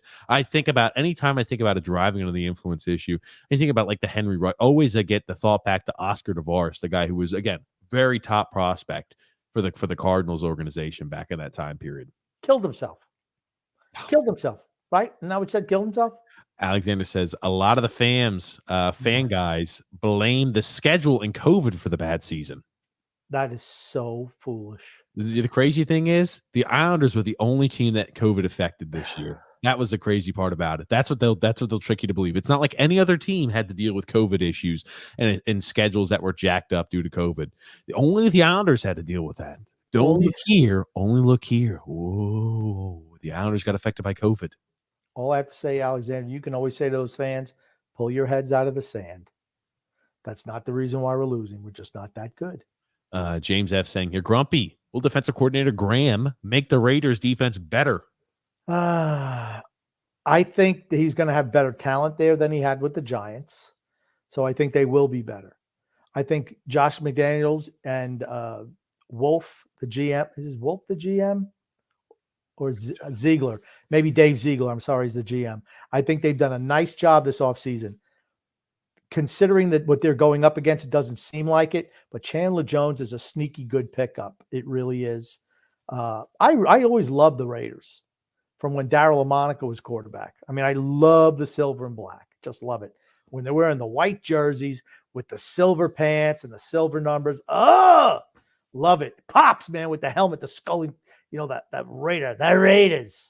Well, let's talk a little bit about some MLB free agent signings that have happened here over the last few hours since our last podcast. Trevor Story signs a big 6-year contract with the Boston Red Sox. Grump. What does it say? What are they going to do with Bogarts? Couldn't tell you. Well, he's up for contract at the end of this season. Gotta So they let him walk. Who plays shortstop? Who plays second base? Do you think that Xander Bogaerts is going to say, I think Scott Boras is his agent. Do you think he's going to say, oh, yeah, I'll play second base? I absolutely guarantee that won't be the case because second basemen don't command as big a salary as shortstops do. Does Trevor Story say, okay, I'll play second? I don't know. That was a huge deal, though, that he signed. The Yankees could have signed him. Again, what's the concern, though? What's the concern with Trevor Story, TJ? I'll tell you the concern if you let me speak. He plays, number one, he played in the launching pad in Colorado. How many guys do you see that come from Colorado that have these bloated numbers and huge home run numbers where he's hitting 30-plus home runs a season, and they go to a team that, they're not playing in this high altitude of Colorado, and they struggle.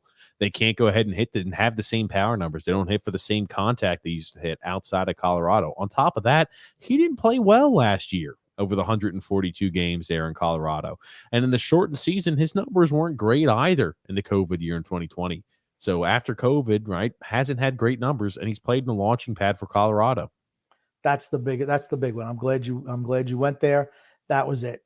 Guys who play in Colorado their whole careers, not exactly sure what his splits were, but they usually don't put up the same production when they go somewhere else. He had some injury woes last year and the year before.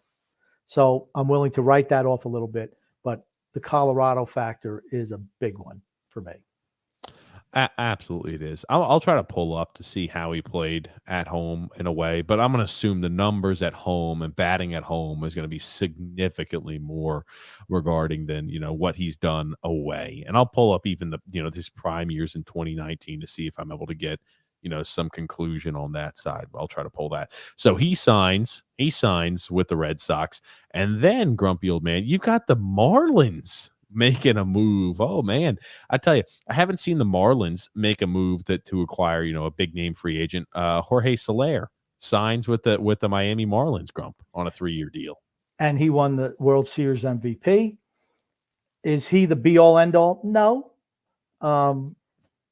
Derek Jeter resigned as president of the company because he thought they should be spending money and going after players. They felt differently. They waited until a lot of the free agents went and got signed somewhere else. Does he really improve their team? I don't think so. Probably going to be a DH for them, right? I don't know. It's just, is that all you're doing, Miami Marlins? I don't know. Miami never spends any money. I'm talking about any money, Grump. And the last time I can remember, the last time that the Miami Marlins spent money at the time period, were they still the Florida Marlins? Maybe they were the Miami Marlins at this time. They signed Jose Reyes. They signed Mark Burley. They signed a whole bunch of guys that one offseason, and it fell flat on its face. I remember Jose Reyes was one of the guys. They were both times that they won World Series, they were the Miami Marlins both times. After they won the World Series, they broke the team up the very next year. Think about that. I do remember that was Josh Burnett was in the Miami for the Florida Marlins at that time period too. Yeah. Was Dontre Willis with that first win? Yes, I believe so. The Train. What do they call him? Crazy Train? Dontre Willis? I don't remember his nickname. I remember they used to call him the Train. So you want to know about Trevor Story's numbers at home and away? Red Sox fans, if there are any out there, I'd be a little worried. I understand, right? He's got, you could launch him over the Green Monster. Is he a lefty or a righty, Grump? He's a righty. Is he a split? Is he a switch hitter? I think he's a righty.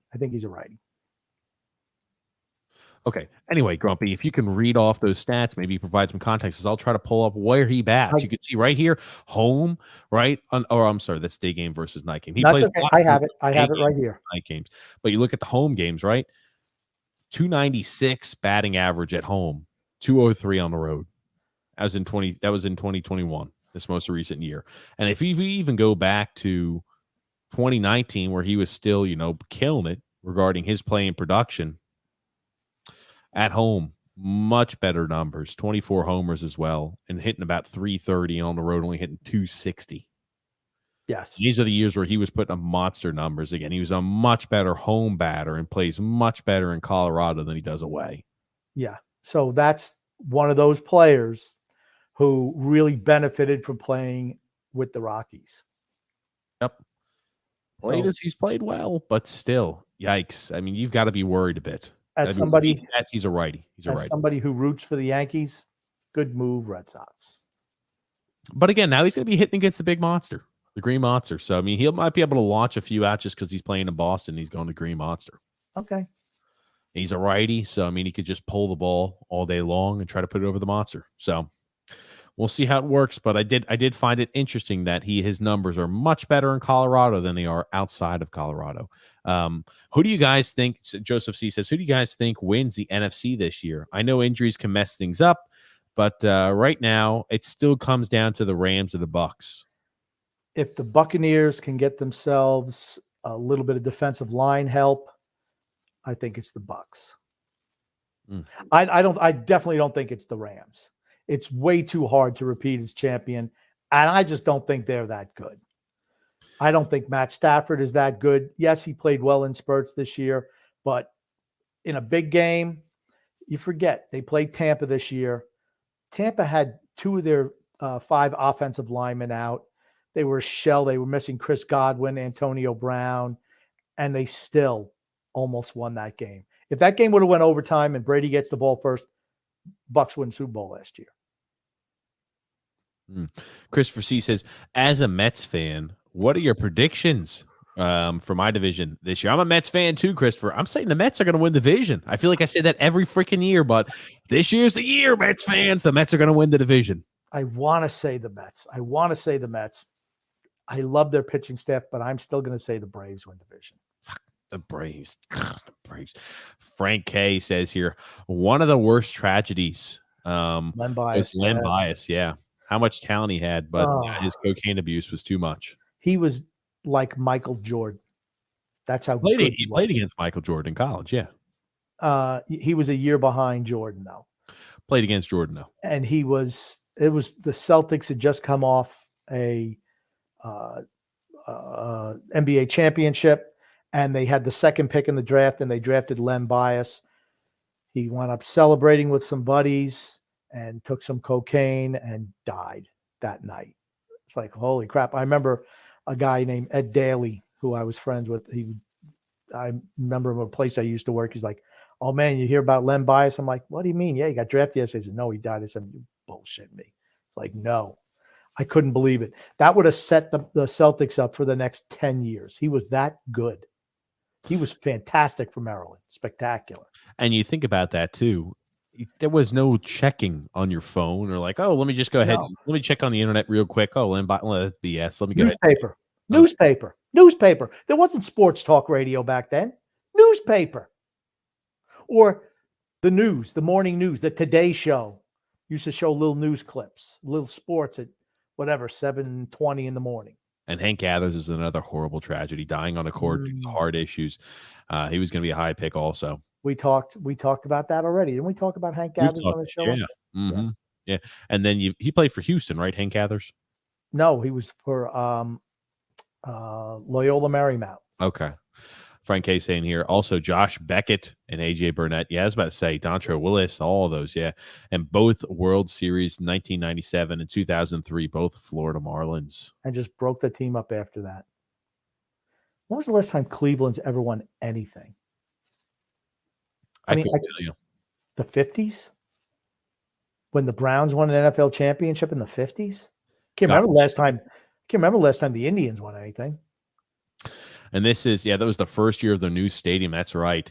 The first year the Miami Marlins, actually went ahead and spent all that money. That's right. They had the logo, which was odd, and the stadium. The stadium was kind of odd and got picked on because of the way it was designed. And Reyes was coming off the NL batting title that year too. Yeah, I remember. Oh, that reminds me of a hot take TJ had in the Wayback Machine. Yeah. Care to elaborate? Yeah, no, Grumpy, because again, we're running behind Grump. We're running behind Grump. James F says here the Mets finally got a manager. Buck Showalter's the manager. The D Train. Okay, gotcha. I couldn't remember what he was called. I thought Dontrelle Willis, the D Train. Yes, that's right. I remember I watched Dontrelle Willis live once, and the guy Alexander is the go-to for Miami sports. He just is. And the Braves win the division, says Frank. No, Frank. Christopher C said, Grumpy, yesterday you wore an Auburn shirt. 2 questions. Are you a graduate of Auburn, and are you a regular fan of Auburn? No and no. I've been rooting for Auburn this year because they've never won anything in basketball. And John McManaman sent me an Auburn T-shirt. So I wear the Auburn T-shirt. Anybody who wears me a shirt, sends me a shirt, I'm going to wear it. Another one who one of the worst tragedies as well. Brandon Bolesworth. I don't remember him. He was a guy. Oh, the kid from Arkansas, the lineman. He was driving back home from church and was hit by a driver or something like that. He went. He was a third round. Was he a third round pick by the Colts? He was a walk on too. He was originally a walk on. Yeah, and he had problems. Couldn't see. He was like almost legally blind. They gave him some funky ass glasses. And he wound up turning out to be a really good player, could see, plays better, I guess, when you see. That's why you ever see they send blind kids out there to play. I'm sorry. Oh, I'd love it. You see the commercials? Yeah, he's blind, but he could be a professional someday. A professional what? I mean, not a professional football player. That's what they're trying to say. Yeah, really? Send him out for a pass pattern. Who the hell is he going to cover? Anyway, yes. Brian Bolesworth. Yeah, he was the offensive lineman for Arkansas and then was drafted by the Colts and died short thereafter with the car accident. And I was a guy driving home, I think Sunday morning after church. Apex Legends says, remember Lou? Remember Lou have Lee the C. Lou believes that Lee can lead this team to a cup. Totally delusional. Mm-hmm. Yeah, the cup where you're looking for change. Change, sir? Any spare change? Frank saying, I'm full of anxiety now because I don't think the Islanders will trade anyone, which is sad. The owners have got to ball up and get tough on the old man. Here's the thing, Frank. You look at Travis Dermott, right? We talk about the holes we have on defense. Why could the Islanders have not traded away Cal Clutterbuck for a 3rd-round pick? Use the 3rd-round pick to get Travis Dermott. So you have one of the answers on defense going forward. He's an NHL guy. What, Grump? I think he's a bottom pairing guy. All we need is a bottom pairing guy. Well, that's all we need is a bottom pairing guy. Yeah, but next year, I don't think Salo's going to be ready to be a top 4 defenseman. I want somebody better than him. I'm just saying, you're talking about the holes that we have on defense. That could be a solution. That could be a temporary solution. That could be he's not an old guy too. Travis Hamonic goes for a 3rd round. We're going to talk about the NHL trade deadline here in a second. Alexander says the Braves didn't do anything to get better though and lost Freddie Freeman. But they did get Matt Olson. Yeah, Matt Olson's not as good as Freddie Freeman. In the long run, that's a win for them. The Cavs won the title back in 2016. That's right. Cleveland Cavaliers. I forgot about that too. Yeah, a 1st-round pick there. A 3rd-round pick. They have that movie on Netflix about him. Yeah, Brian Burleson. Yep, I've seen that. It's called Greater. Yep, yeah, it was a good movie. But I'll tell you now. This year's NHL trade deadline. We'll talk a little bit about that. Or quickly before we wwrap up baseball. David Ortiz had a hit out against him in a Dominican nightclub he was shot at in 2019. And he had a Dominican drug kingpin that put a hit out on David Ortiz. Supposedly. Allegedly. Yeah, I'm going to say that's probably correct. You know what I think the reason was? Was that? You know what I think the reason was? Why? Because he wasn't paying for the steroids he was getting. What makes you say that? Because we all know he used steroids.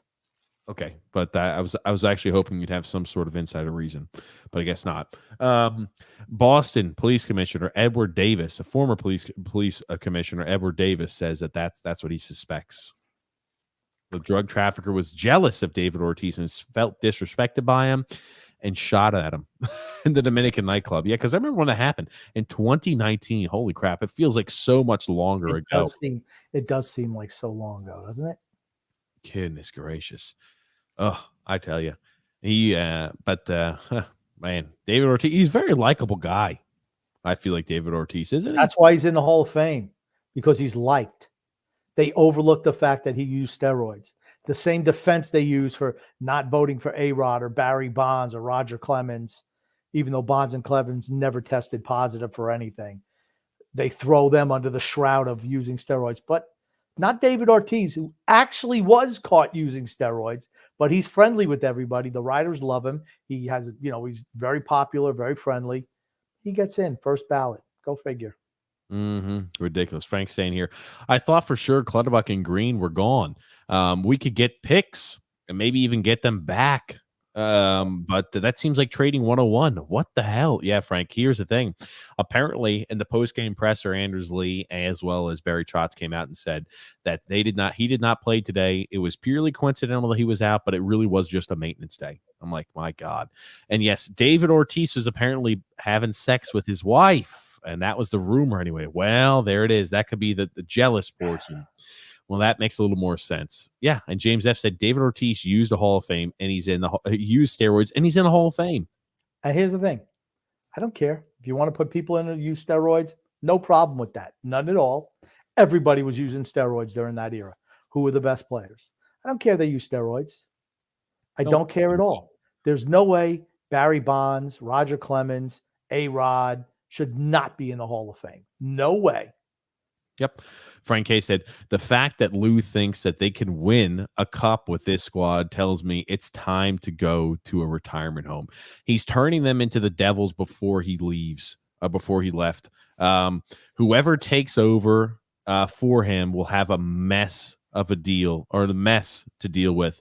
And yet people bitched about Snow. Yeah, I was about to say they're going to have a huge mess to deal with once Lou leaves, because he's mortgaging off and will continue to mortgage off this team's future for a chance to win. One more chance. I know we suck this year, but just one more chance. We can mortgage more into now and just forget about the future. Tomorrow never comes. For me, what ownership should do is go out and look for a younger Lou replacement right now. And I'm not saying that we just replace him today and kick him out, but somebody who can work into the job in the next year or two and have a smooth transition. Yeah, period. I know. Frank Hay here saying, supposedly Cal Clutterbuck stepped out to an injury. Absolutely. Empire. Frank also saying here, Albert, Joey, and Bell not being in the Hall of Fame is total bull crap. He wasn't good long enough.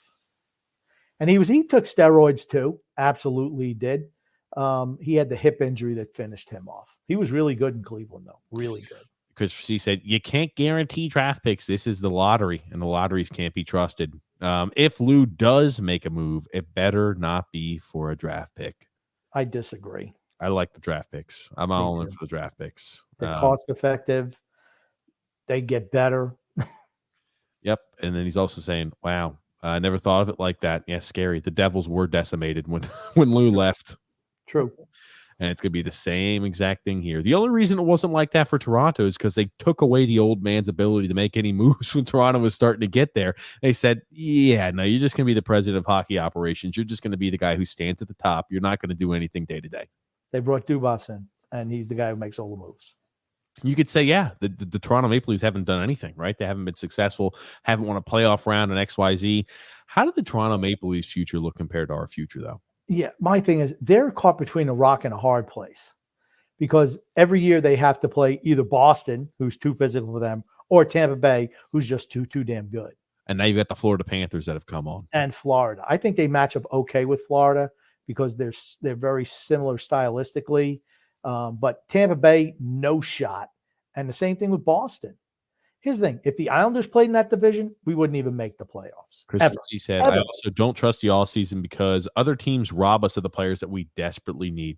The reason is because you know what it's like when grandparents get older and they get a call from a Nubian prince that they have to go ahead and put $500 in their account in order to go get 100,000 back. That's what it's like with Lou Lamoriello. That's what happened with Davante. They're just giving him a call saying, hey, Lou, we got to do it. And that's why he overpaid for Jean-Gabriel Pageau, overpaid for Andy Green, overpaid for Kyle Palmieri. The list goes on. So that's the reason why. Yep, the lotteries can't be trusted. I always thought it was BS. The Rangers got the second pick and then the first pick with Lafreniere. It's a rigged for sure. And Grump, were you a big fan of Scott Hall, a.k.a. the Razor Ramon?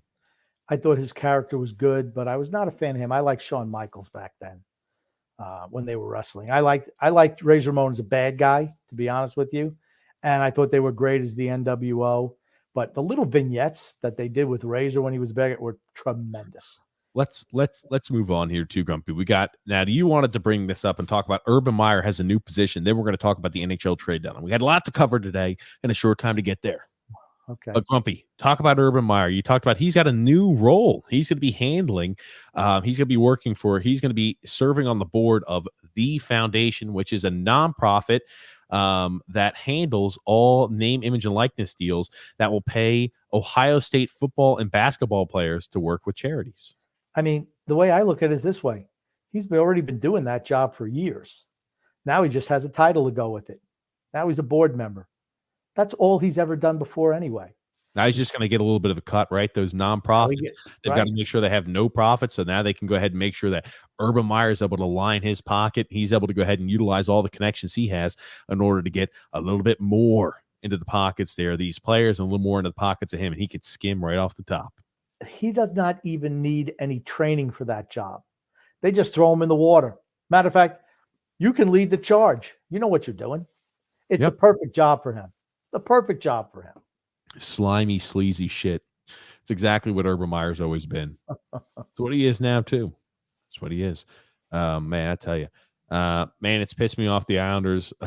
It pissed me off. I'm sorry. Man, it pisses me off. I love Taves. Like I mentioned, good friends. The daughter was BFFs. My good friend's daughter was BFFs with Davante.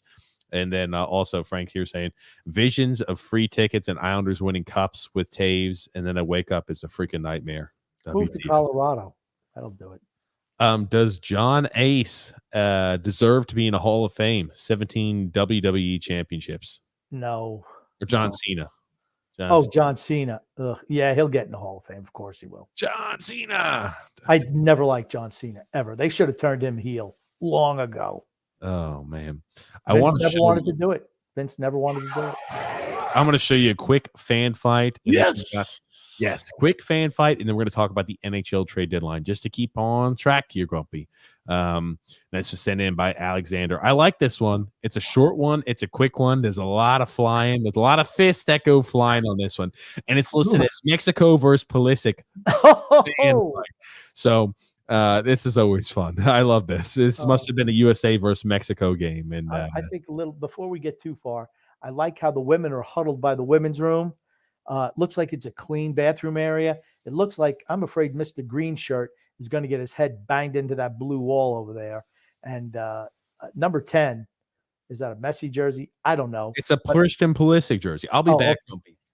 All right. Well, Pulisic, he looks like he's got the high ground. I don't know if Mr. Green Shirt's going to be able to do anything. I don't know if he's wearing his mom's shawl over the top of his shoulders. I don't know how it works. He's in a crouch down position. Looks like you got the referee also hiding out in the alleyway to the seats over there. I'm interested to see how this fight turns out. But look at the women over there by the women's room, all huddled up, looking at this. Oh, my gosh, what's going on? This kid looks like he's had the Pulisic jersey boy. Looks like he has a beard that's a little bit too thick because if you remember against Roberto Duran against Sugar Ray Leonard, they had problems. They thought that Duran's beard was too thick and it was going to dull the punches. Maybe Sugar Ray Leonard should have been able to hit a little harder. I don't know. But the fact you have a kid here standing in the forefront, he's just watching this fight. I don't know what's going to happen, but I'm excited going forward. I'm predicting right now that Mr. Pulisic is probably going to be the winner because Mr. Green Shirt with grandma's shawl around his shoulders looks like he's going to take a beating here. So let's see what happens. Yes, Grumpy, let's.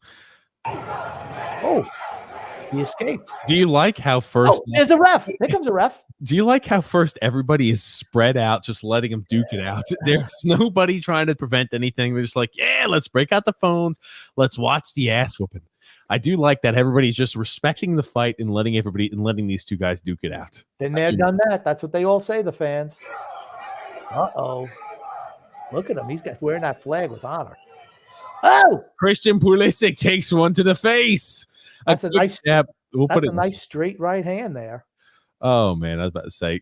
I want to say this, Grumpy. They get a few punches thrown in, but he takes, one to the face. A little slap job by Pulisic. Mr. Mexico over there. Oh, he's on the ropes. He's on the ropes. Oh, man. Pulisic's so like, holy shit, I just got two right to the face. He's giving up the vestiges of defense right now. His hands are down by his side. Uh-oh, referee's coming in. We stop it. Oh, you want to shake his hand. I just kicked your ass. Do you like how Mr. Referee looks like he's smiling too? He's like, oh, yeah, no worries. Hey, I love it. That's great. Oh, man, I got to watch this one again. Christian Pulisic, he must have been wearing a USA flag on the back or some sort of flag. He's his thing, he had his hand down too low. He was saying, "Punch me in the face." Got to keep your hands up. See, look at Mr. Mexico knows how to fight. He's got the hands up, man. All those Mexicans can fight. They're gutty as hell too. Stop. Anyway, Christian Pulisic takes one to the face and he misses. Counter punch. Honestly, I'm shocked he didn't get knocked over on this second punch because he catches him just with a left hook right to the jaw. Can I just say one thing? If Mr. Pulisic was wearing pants that are a little bigger instead of those skin tight, hanging down around your ankles types, he'd have more versatility, a little bit more mobility to move around. He was kind of restricted. And here you go. The guy who's wearing the Mexico flag as a dress, I mean, it's disguising the punches. He's like one of the bullfighters just swinging around. You get, bam, and you hit him with that. I do like how it ends on a happy note where they just go ahead and high five it out there. But Mr. Pulisic took a few punches. Tell you, he's got a little too much liquid courage into him. I tell you, the way Mr. Pulisic's moving around, he looks like he's drunk as well. Yeah. I was about to say, Mr. Mexico looks like he is ready. I like the guy who's just jumping around. I love him. Go, guys. I thought he was going to be a ref for a second, but no. Oh, man, I got to watch that one more time. You talk about these catches. Boom! Oh, whoa! And he has like a look at the. This is the one. Mr. Pulisic goes, boom! The one that catches him. Oh, Jesus! First, he hit him with the lead right. He hits him with the jab right in the face. He had his he's got his right down by his side. He's got the left up. He's just saying, "Hit me in the face." Mr. Mexico says, "Let's go for it." La Libra says, "Let's go for it." Hits him with the punch. Then he backs up. He lunges. Boom! Again for the second one. And he's wobbly. He's a wobbly town. Oh, man. I tell you. Get bigger pants, Pulisic. Oh, man. I love that one. I love that. Oh, man. I love that fight. That's a good one. Alexander, thank you for that one. Oof. Cena nixed it due to his Make-A-Wish reputation. What? Fixed it. What? He wouldn't even have a Make-A-Wish reputation if it wasn't for the WWE. He said he must have done a lot with the Make-A-Wish kids. Joseph. Absolutely. Who do you think set him up for that shit? It was them. Joseph C says here, I think the Rangers have to go all in. I know the East is ridiculously tough, but with these two wins this weekend, it really send a bad message as a team does not make a significant move. I think they will be. I think they're going to be all in. They have a really young core, though. I mean, it's a progression for them. The fact they made the playoffs this year, I'm not expecting them to win a Stanley Cup. Could they win a round? Maybe. I don't know. I think it's going to be hard for them to beat Pittsburgh just because of the experience factor. And I think that Carolina is going to beat Washington. And then Chris Frissi says, we were robbed of Davante. Why do you guys believe that draft picks can help those guys? They'll only go to Bridgeport. It doesn't help us in the immediate term, but it helps us 2, 3, 4 years down the road. And that's where like, okay, we're a team that's solid and built together. So, it's not going to help us immediately, but it helps build the base of 2, 3, 4 years down the road. We haven't had a first round pick in 3 years? Simon Holmstrom was 3 years ago. Oh, okay. So 3 years? 2 years. Yeah. Anyway, the coaches came in to stop it. Oh, I didn't know those were coaches. Oh gosh. Anthony R says here, very surprised about the return Seattle got. To me, Ron Francis is a horrible general manager. They started with the expansion draft and he doesn't know how to run a team. Yes, talking about Mark Giordano, only getting 2 seconds, I believe, in a third for Mark Giordano. He's 38 and playing defense. How do those guys age? He's still playing well. 2 second rounders and a third rounder for Mark Giordano and Colin Blackwell. Okay. I'm just saying that I don't know. I know he won the Norris Trophy a couple of years ago, but still, and I thought he was pretty good with Calgary last year. He took a step back this year. Is it because of age? Could be. Defensemen don't age that well. No. Mark Giordano's played well this year, man. What are you talking about? He's played on a bad Seattle Kraken team. Okay. Have you looked at what his numbers look like this year, Grump? They're okay. 55 games played, 6 goals, 17 assists, 23 total points, minus 21. That's good to you. What is good is the point production. The Seattle Kraken are miserable. They're awful, dude. Okay. One of the worst 5 teams in the NHL. He's going to have a huge plus minus for the Maple Leafs. He's a good defenseman. I think it was good trade for Toronto. I don't know what you're expecting them to give up. Maybe they're saving that first round pick. I was expecting a first-round pick. Well, they got 3 picks. They have a lot of picks coming up in the next couple of years. It's a deep draft. It is worth saying, it's a deep draft, so second-round picks are still important to have. I don't think Francis is a good GM. I thought he absolutely mishandled the expansion draft. Absolutely mishandled it. I thought he mishandled the expansion draft, and he got underpaid. They could have had a team that could have competed for a playoff spot with the players who were available. I thought he totally dropped the ball on that. Totally. Yeah, so it was, unimpressed with what they got back in return. A 2022 second-round pick, a 2023 second-round pick, and a 2024 third-round pick. Not enough, in my opinion. Yeah, so you're looking at picks that are like maybe 50, 60, in the 50s. 50 Not plus. 60. Yeah, in the 50s.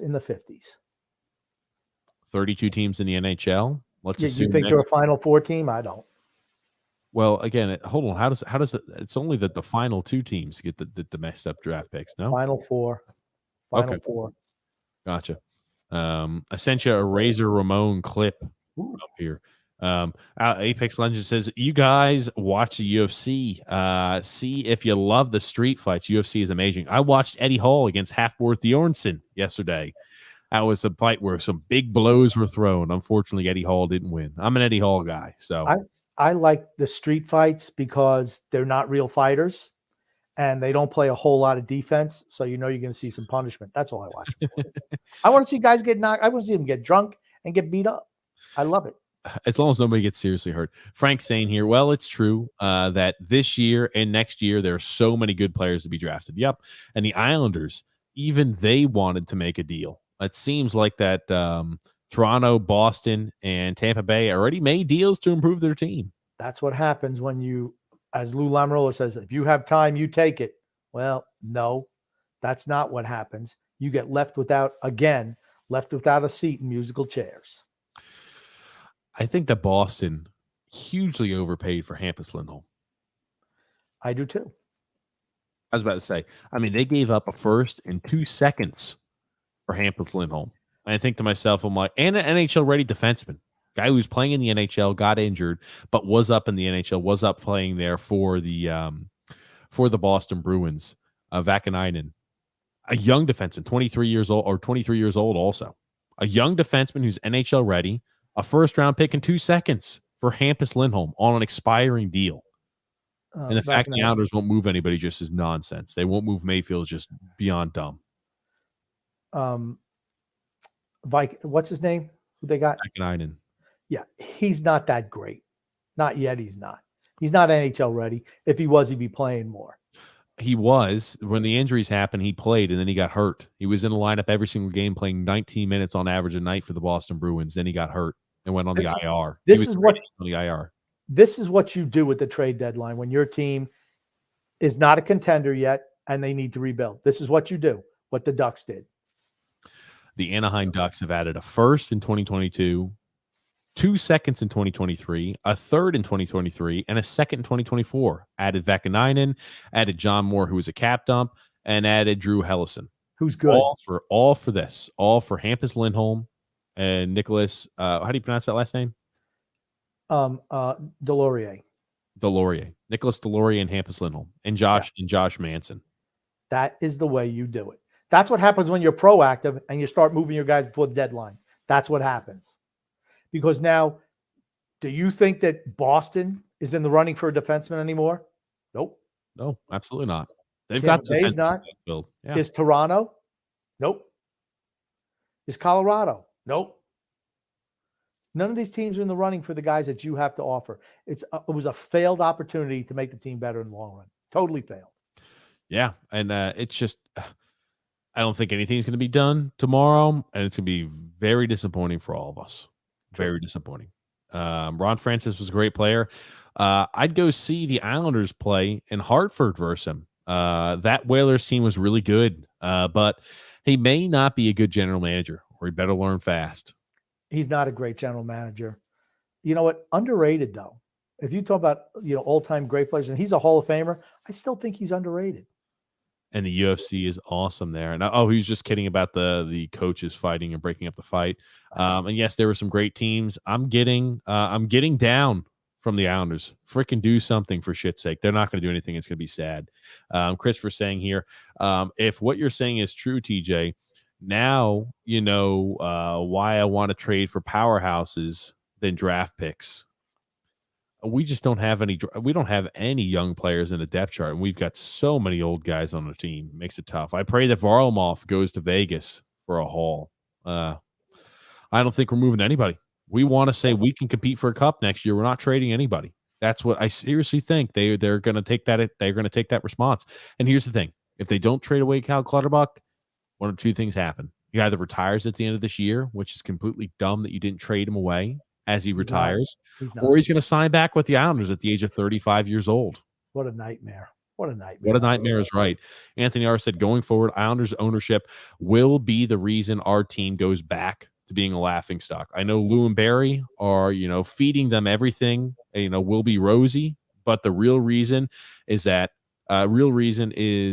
want to sell. I don't think they want to sell tickets, and they can't do that if they do a full-on rebuild. It's short-sighted because you're going to be really in a full rebuild where you could have had, maybe a couple of down seasons before you bounce back.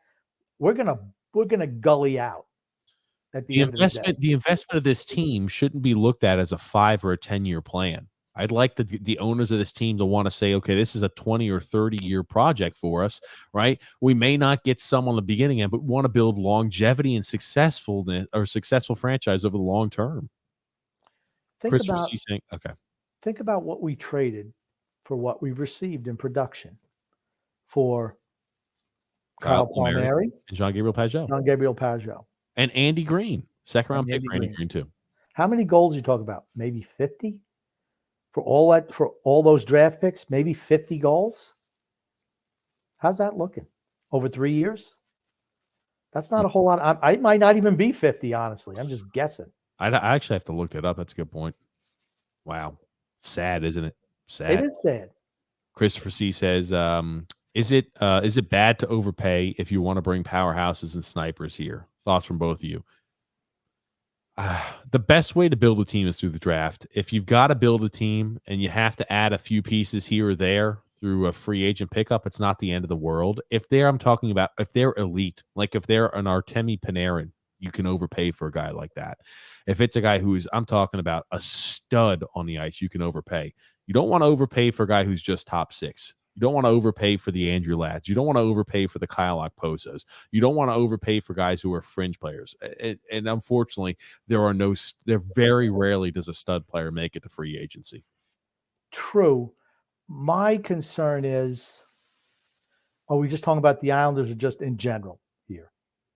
If you're close enough to win a Stanley Cup, and I'm not even saying you do it during, at the trade deadline, that's an off-season thing because you want to have some time to build up chemistry.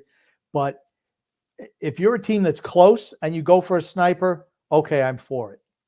But if you're not, it's not worth it. It just is not worth it. You have to be close to being a Stanley Cup contender. We're not. That's my concern now. We're not close enough to even consider it at this point, in my opinion. Frank, you're also saying, I don't think we need a full rebuild. Wallstrom and Bellows will need to play more minutes. Unfortunately, they don't get more minutes. Get serious scorers and maybe a defenseman. But I like Salo, but it may be a year early for him. So a left defenseman. I think we need a left-handed defenseman. And we need, I want to say at least three top 6 guys on offense to be a contender. They should have traded Mayfield and still can. They should have already traded Varlamov, Chara, Bailey, etc. As about to say, they don't want to because they just think that they're going to win a cup next year. They think that a small player here, okay, if we remove Chara and Green and get replacements for both of them, and we go ahead and get, a replacement if they even want to move Josh Bailey, because who knows if they even want to move Josh Bailey. And we go ahead and replace a guy like, they're bringing back Parise. So what are they really even doing to switch up the forward group? Apparently not doing much on that side. Maybe getting a few defensemen. If they think getting a few defensemen is going to be all that's needed in order to make us back into a cup or make us into a cup contender, they're sadly mistaken. And what they're doing is they're robbing us of a legitimate chance to better this franchise and organization because we're blinded by nearsighted goals. Just short-sighted. Just to let you know, 2 firsts, a second, and a fourth got you 39 goals. That's Pajot and Palmieri. Yikes. Not good enough. Yikes. Frank's saying if they don't trade anyone, they better get Forsberg or similar. They need to make room for Bellows. Goodbye, Bailey. But Bailey gets the, he's the longest tenured Islanders BS.